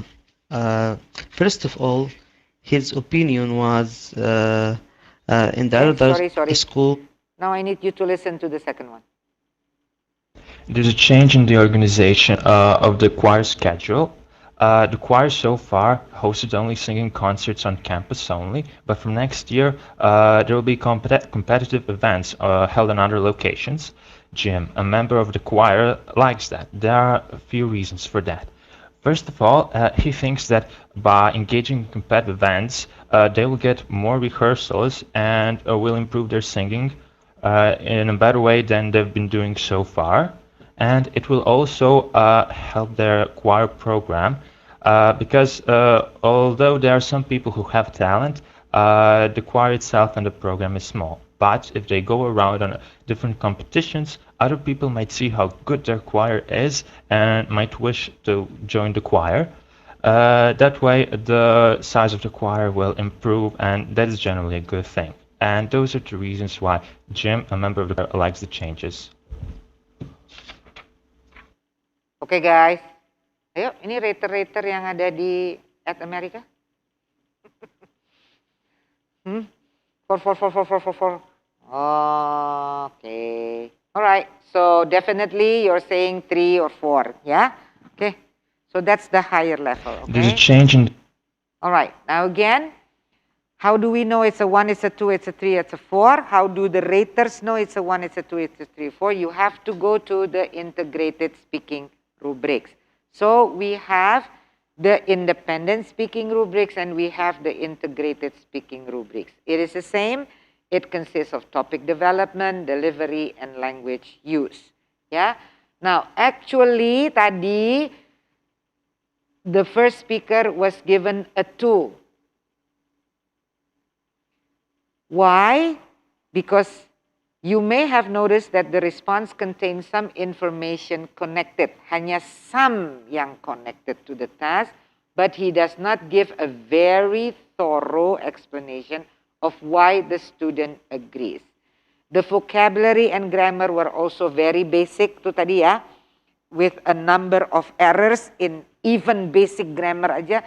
Dia nggak bisa sentence, simple sentence-nya aja nggak bisa clear. He speaks with a lot of hesitation. Berhenti, mikir, keluarnya phrase. Sometimes not even sentence, right? He struggles to think of the right words. Meaning that there is something that he needs more vocabulary. He never summarizes the change described in the article. Remember, promptnya summarize, then state the opinion and why. Okay? And gives his own opinion, yang tadi sudah ada yang mengatakan, that's not needed, which is not required by the question. Ini semua adalah tulisan the rater. So a rater has to be responsible, has to be accountable. Dia harus bertanggung jawab. Kalau kasih nilai 2, apa rasionalnya?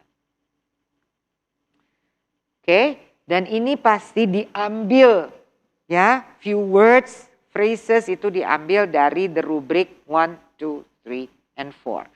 Oke, nah the next one, good, 4. Number 1, it is well organized. Full response that covers all the key points and is easy to understand. Kenapa easy to understand? Karena dia organisasinya enak gitu loh. Fluid, not just his speech but also his ideas, how he connects his ideas. He fully and accurately explains the change and shows he has good control. Both complex grammar and higher level of vocabulary. Yeah, he is very fluent and speaks at a good pace with only minor occasional difficulties with pronunciation. So this response meets the description of a level 4 response. Okay, good. Sip ya. Okay, now you get a good feeling. Now I'm going to ask you to. So I'm just going to do this very quickly, all right, before we do the question and answer. Nah, please remember that, whoops, ini sekarang berubah nggak ya ini saya? Nggak ya? Sorry. I need to share another screen. Hold on ya. Okay.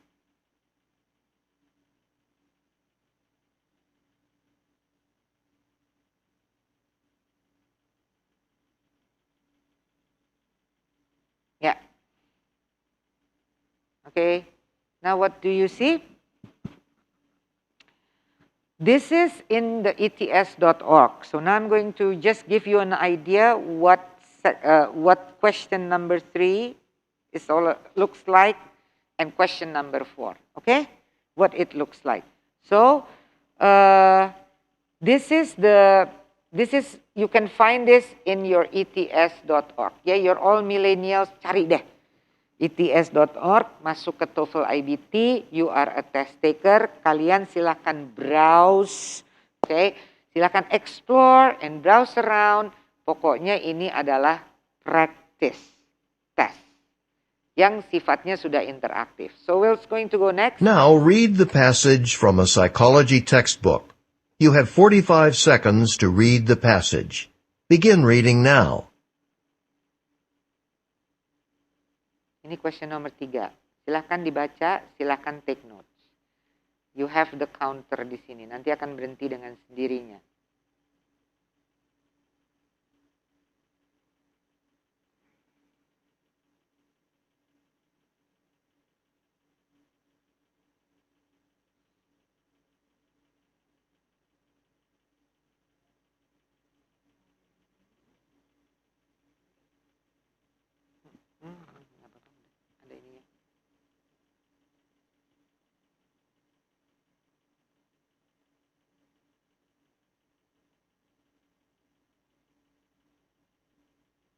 Now listen to part of a lecture on the topic in a psychology class. This happens all the time with kids in schools. Say there's a little boy or girl who's just starting school. Well, they're not really used to the rules about proper behavior for a classroom. So at the beginning, they might, I don't know, interrupt the teacher, walk around the classroom when they're supposed to be sitting down. You know, just misbehaving in general. Okay, but what happens? Well, the teacher gets angry with them when they act this way. They might get punished. They have to sit at their desks when everyone else is allowed to go outside and play. And they certainly don't like that. Soon, they'll learn that this kind of behavior gets them in trouble. They'll also learn that when they raise their hand to talk to the teacher and sit quietly and pay attention during class, they're rewarded. The teacher tells them she's proud of them and maybe puts little happy face stickers on their homework.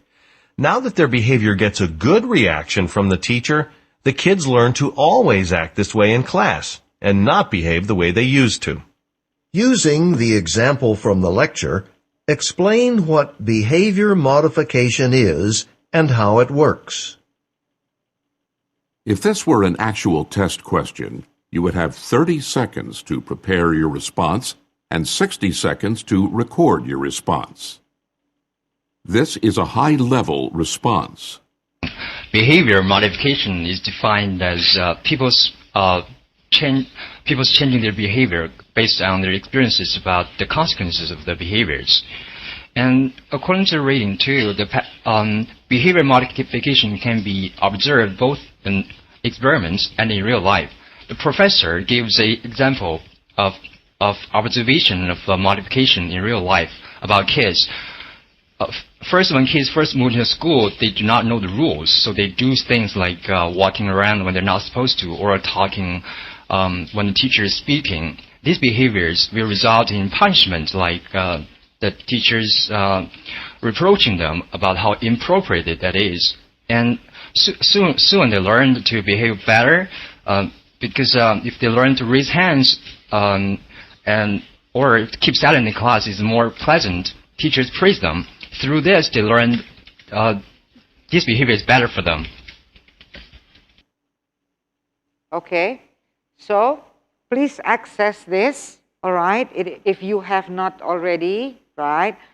This is on the ets.org website, yeah, under the section TOEFL iBT, and this is a practice test. So it gives you, it tells you how you're going to be assessed and what kind of questions, right? And it gives you also some sample of what is considered a high-level speaking response. So that means this gets a 4. Yeah, this is a high-level response. The speaker, and remember, we have what we say here, the rationale, written by the raters. Why did the raters give this high level? Because it is clear and easy to understand. Yeah, clear, easy to understand. His pronunciation is generally good, and he uses intonation effectively to express meaning. Okay? The first, this sentence talks about apa? Ayo, this sentence talks, si rater lagi ngomongin apa dari 3 itu? Is it delivery, is it language use, or is it topic development? When the rater wrote, his pronunciation is generally good and uses intonation, blah, blah, blah. That is delivery, right? Great. Now take a look at the second one. Take a look at the next sentence. He is able to use a range of simple and complex grammatical structure. Yeah, a range of simple and complex, dari simple sampai yang complex grammatical structures and vocabulary to express his ideas, although he makes several minor errors such as errors in agreement. Rater bertanggung jawab ya, accountable.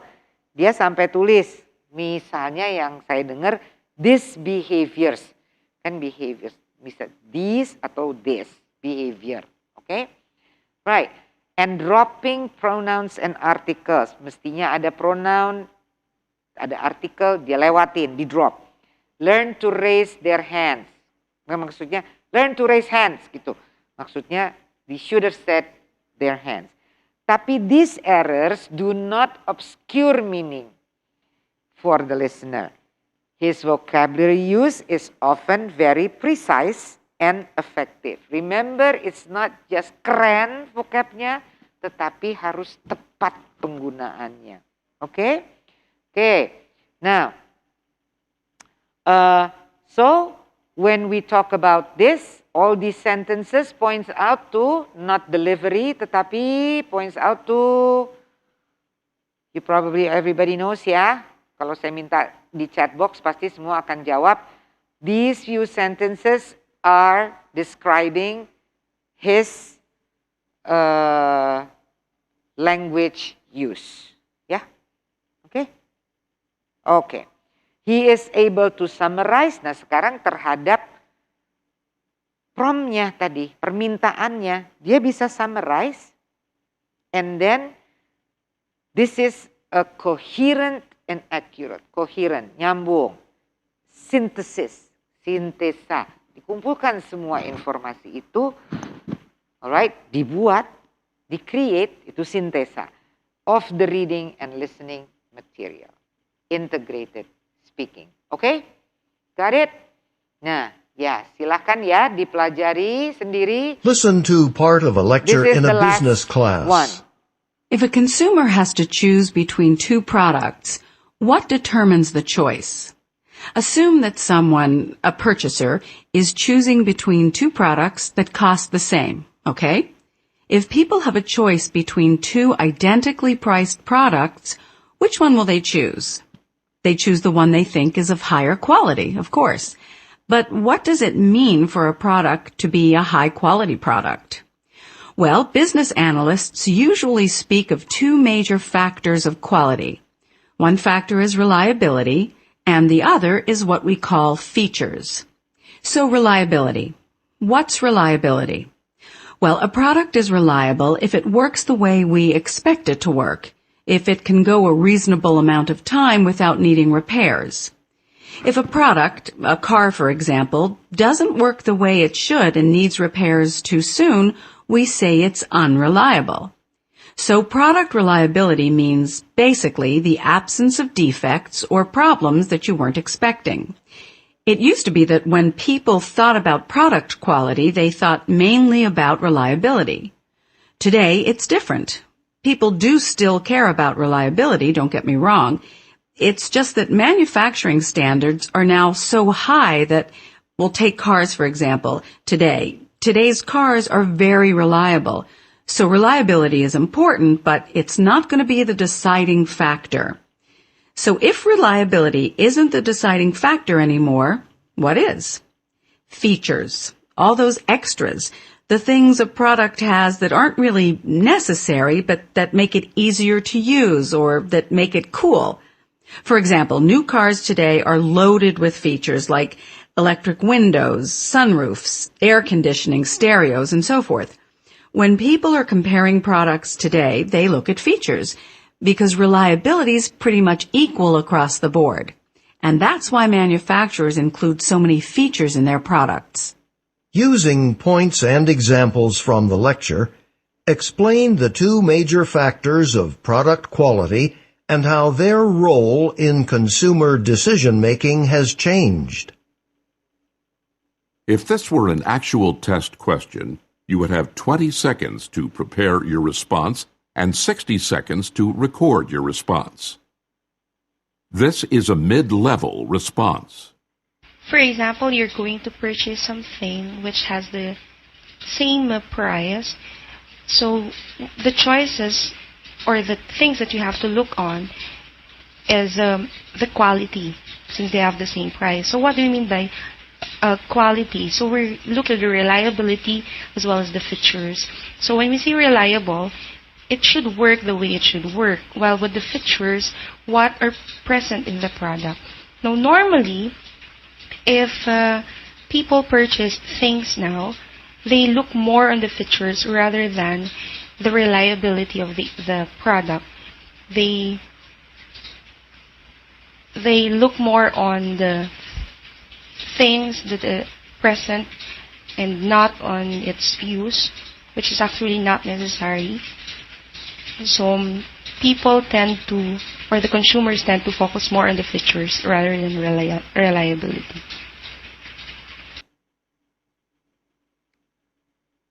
Okay? Now, I'm sure if you did not write anything as you heard the lecture, okay? I'm sure that you would have problems. Yeah?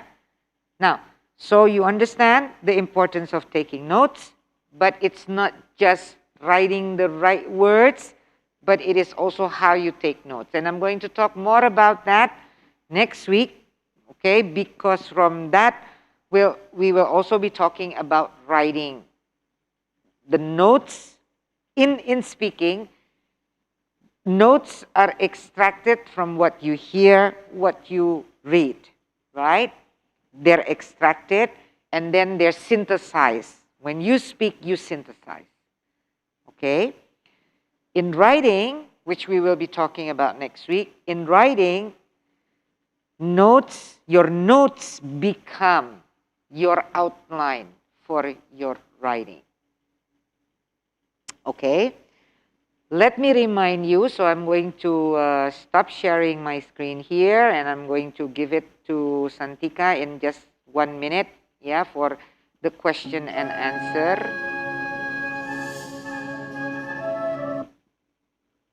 Apa nih maksudnya? Itu peringatan bahwa sudah. Oke, ya. So, nanti ini akan saya bahas next week.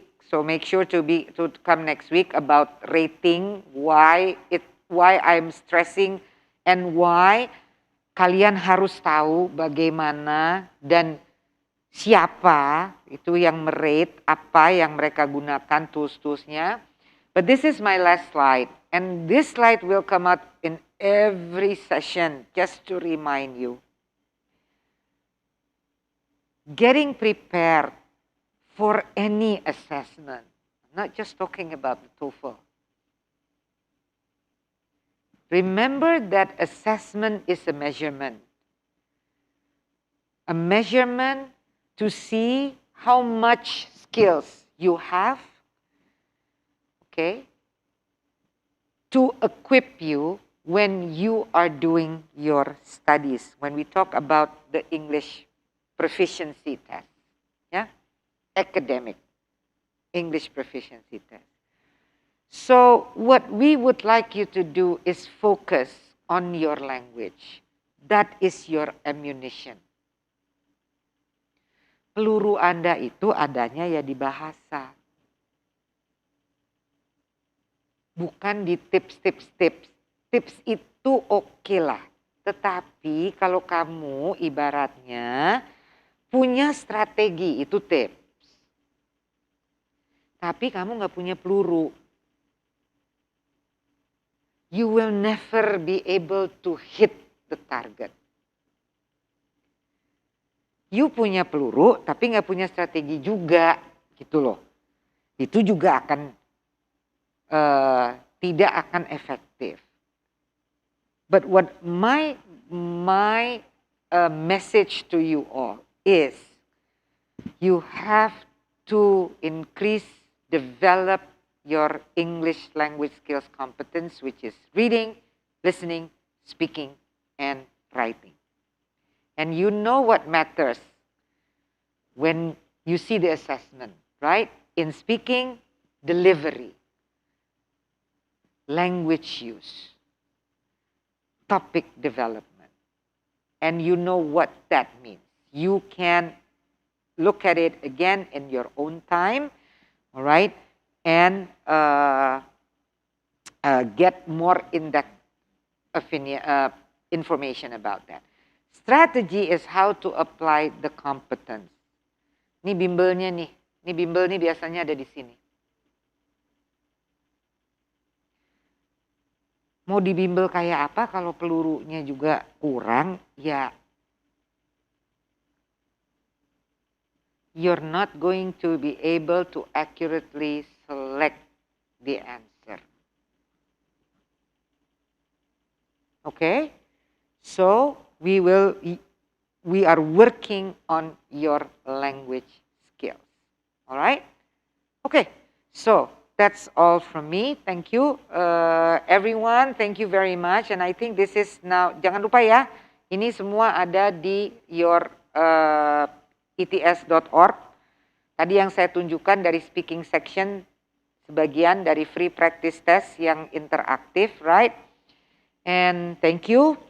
So now I think it's over to Santika for some question and answer. If you have things for me to answer. All right, so Q&A time. We do have some questions. Well, actually, I'm gonna check.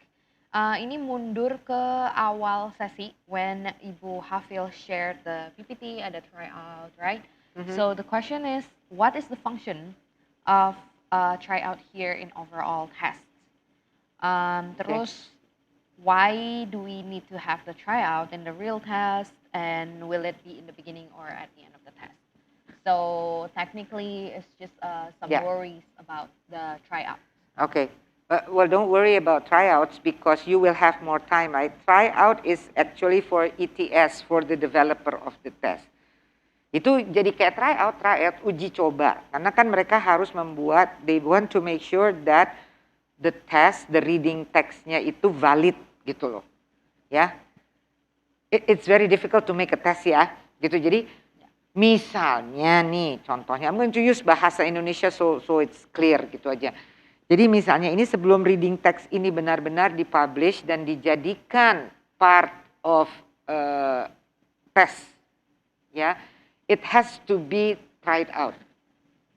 Because we have to make sure that the questions itu distractornya ABCD karena ini multiple choice tidak ambigu. Saya yakin deh, kalian pada waktu sekolah, oke, yakin kalian pernah ketemu dengan soal yang terus, ini jawabnya bisa A, bisa B. Terus pusing, gitu kan? Terus menyalahkan siapa ya? Nah, ETS wants to make sure that this is minimized. Jangan sampai itu terjadi. Karena kalau mereka nanti lihat, kenapa ya? Kok 50% jawab B dan 50% jawab A, padahal jelas-jelas jawabnya A. Berarti mereka bukan terus mengatakan, oh ya ini yang ngambil dudul-dudul gitu ya kali ya, Santika yang ngambil nih emang anak-anak masih nggak ngerti apa-apa. No. They're going to look, reflect. Maybe it's the test. Kualitas dia sendiri mungkin yang, tar dulu ini ada apa ya, there is something wrong with this question. Nah, dan itu harus diuji cobakan, ya mau diuji cobakan kemana lagi gitu kan ya, kalau bukan ke test taker. Don't worry, karena kan kalian punya waktunya juga akan ditambah. Kalau misalnya dapat satu extra passage atau extra listening gitu ya. Waktu kalian ditambah dan itu tidak dihitung. Berapapun yang kamu dapat tidak dihitung. Yang mana dari 4 passage, misalnya ada 4 passage, yang mana yang uji coba we have no idea. Oke? Right. So what I'm thinking is kenapa nggak dikasih tahu juga ya yang mana yang try out question atau test questionnya, biar kalian tuh take it seriously juga. Jadi kan it's part of the research and development ya, nggak mungkin mereka mau bikin itu jadi nggak akurat kan. So that's that, tapi it will not be graded. So my tips is always do your best in all of the questions. And like Bu Hafil said, you will get additional time just in case that happens. So don't worry too much about it. Okay. That also answers the next question that I was about to ask. How do you know it will be which one, which you will not know, so you will just get additional time. Okay, hope that answers. Ini pertanyaan berikutnya dari salah satu advice aku, Jody Septian, thank you for coming. So, pertanyaannya adalah, ini bagus sih menurut aku, kayak karena ini juga aku bakal belajar. Can we have a best score if we took the first test in the test center, kayak in person kamu ke center, terus yang keduanya kamu ngambil home edition dari rumah. Nah, itu best score-nya tetap applicable nggak, Bu? Yep. Tetap applicable ya. Jadi As long as it's TOEFL iBT, it will be accumulated and calculated for the best score. Right. Okay? Terus pertanyaan berikutnya. Sorry Santika. Okay. Jody, yang penting adalah you ask the institution, ya. Yang terpenting adalah sekarang kalau saya berdasarkan my experience ya, our experience ya Santika, the institution has to also accept the my best score policy. Jadi diterima apa enggaknya best score itu a different matter than kamu ngambil tes TOEFL iBT berapa kali dan jadi best score apa enggak. Jadi kamu ngambil TOEFL iBT tes misalnya 2 atau 3 kali, kamu auto punya best score, right? Tapi diterima apa enggak best score ini adalah tergantung program dan universitas yang mau kamu daftarkan. Oke? Jadi Jody nanti kalau kamu mau, kamu book advising session and we can try to find out. Oke? Dan untuk semuanya juga kalau kalian ada pertanyaan atau perlu guidance in your US study plan or studying to the States or even just to ask questions kayak Kak sekolah di Amerika tuh kayak gimana sih? I will be able to share from my experience and my advisor's experience yang udah di US, yang mungkin udah jadi alumni juga. Makanya kita sudah bikin event kayak gitu buat sharing apa yang bisa kalian dapatkan secara experience wise ya. Ya kalau kita pergi sekolah ya of course you will get the education and skills, so that's out of the question. Okay, so nextnya Ibu, I have my own question on this TOEFL iBT test. Tadi kalau nggak salah aku penasaran sama, sekarang kan lagi pandemi ya, jadi kayak home edition itu would you recommend home edition or would you recommend going to the center? Apakah tergantung kenyamanan masing-masing? Apakah harus consider apa sih gitu kalau mau milih home edition versus going to the center, Bu? Okay. This is also based on my students' experience, Yes. gitu kan. Dia waktu itu sudah mengambil yang test center, and then the pandemic came, gitu kan, sehingga dia jadi harus mengambil yang home edition ya, karena memang test center waktu itu masih banyak yang tutup, kan gitu. And so saya tanya terus terang, kamu tuh sebetulnya enakan apa sih, gitu kan, mau home edition atau mau apa? And ini preference, sebetulnya is your own preference. Dia mengatakan sebetulnya Bu, ya kalau kita semuanya enaknya tes di rumah lah ya, gitu ya. Because we feel that we are in our environment, ada comfort zone. Sehingga itu menjadi suatu booster kan, kita merasa tenang. Remember ya, when you take a test, you have to sleep the night before. Okay.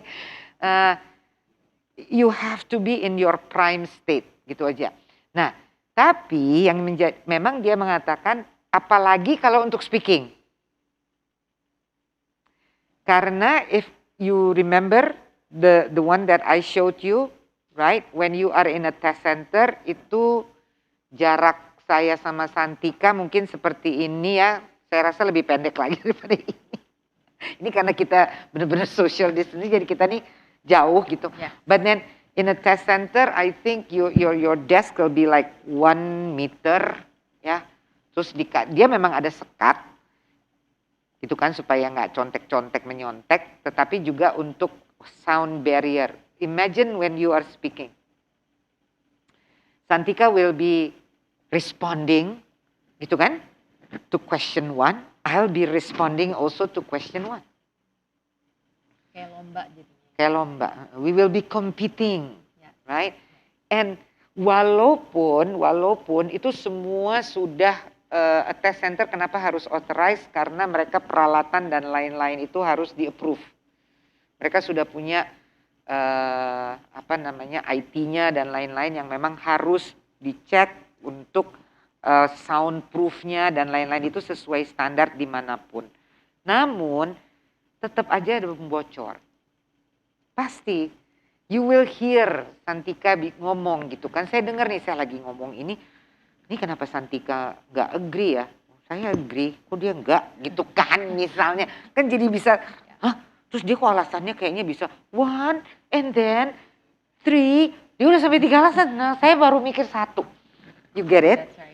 That with speaking, it's definitely going to be a bigger challenge, right? Yes. When you're taking it at a test center. Yes. Kalau untuk reading dan lain-lain, sebetulnya as long as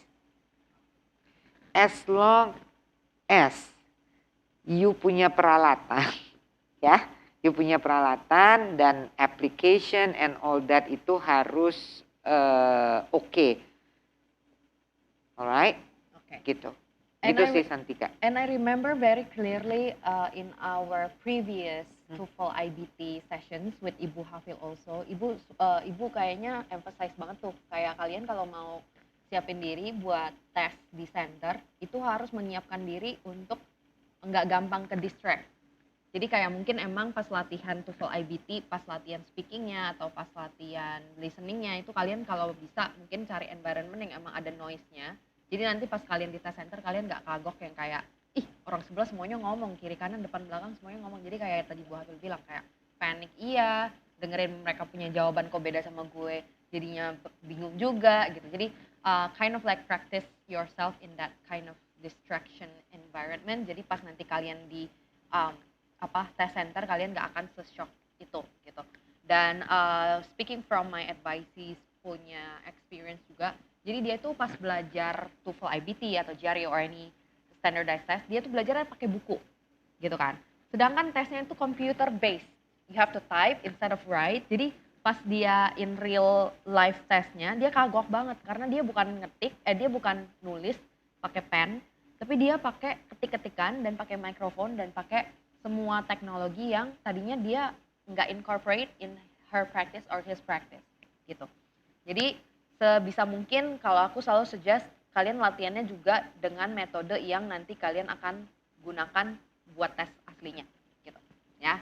Jadi in this case coba latihannya pakai komputer karena it's computer based. Okay. Nextnya Bu, I have from YouTube, hope you're still watching, from Yunus. Apakah dalam mengikuti kursus intensif TOEFL iBT ini kita harus mampu berbahasa Inggris atau sudah kursus bahasa Inggris, atau kalau belum mengerti bahasa Inggris masih dasar banget pemula, bisa apa enggak? Jadi aku bakal start from my end. Jadi TOEFL iBT intensive course ini kenapa namanya intensive course? Karena emang durasinya lebih lama sedikit daripada yang biasa kita planning in the past yang udah pernah kita lakukan di Education USA at Amerika. Dan juga buat membedakan namanya juga sih. Jadi biar nggak bingung ya, TOEFL iBT prep course yang mana gitu kan, karena udah beberapa kali dan aku nggak mau orang bingung untuk membedakannya gitu. Jadi kenapa itu terjadi di sini, tapi jangan sampai nama intensif ini bikin kalian jadi minder, kayak kalau ngerasa Inggrisnya belum bagus boleh ikutan apa enggak. So for me it's definitely yes, tapi jangan cuman datang Sabtu dan belajar Inggrisnya cuman sekarang banget nih sama Bu Hafil sama kita. Tapi on a daily basis juga, kalau bisa selain kelas ini kamu juga mulai belajar Inggris on your own juga. Oke? Gimana Bu? Ya, I will be using English juga ya. Jadi mungkin intensif juga mikir, ntar gimana? The medium of instruction that I'm using is English and Santika also. But of course, when I explain, something that's very important. I mean, I don't want you to be misled. I don't want you to misunderstand fundamentals, principles gitu. Apalagi cara-cara pembelajaran. I usually will switch to my bahasa to make sure that you understand. So, if you're watching now and if you feel comfortable following us, I don't think that we are speaking very advanced English.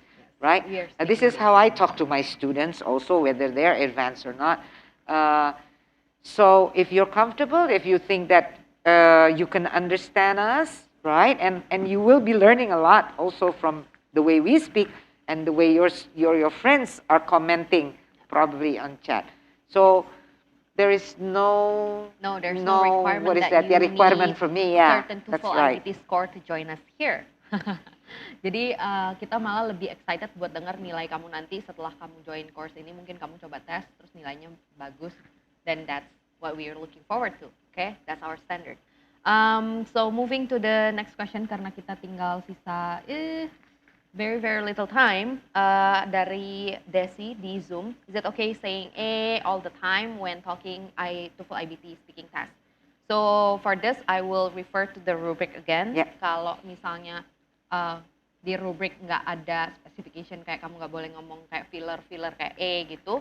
Sebenarnya ya boleh, cuman of course if it disturbs the other stuff that's in the rubric, which is like the clarity, the topic and everything, then yes, it will affect the score. But otherwise it won't. Okay.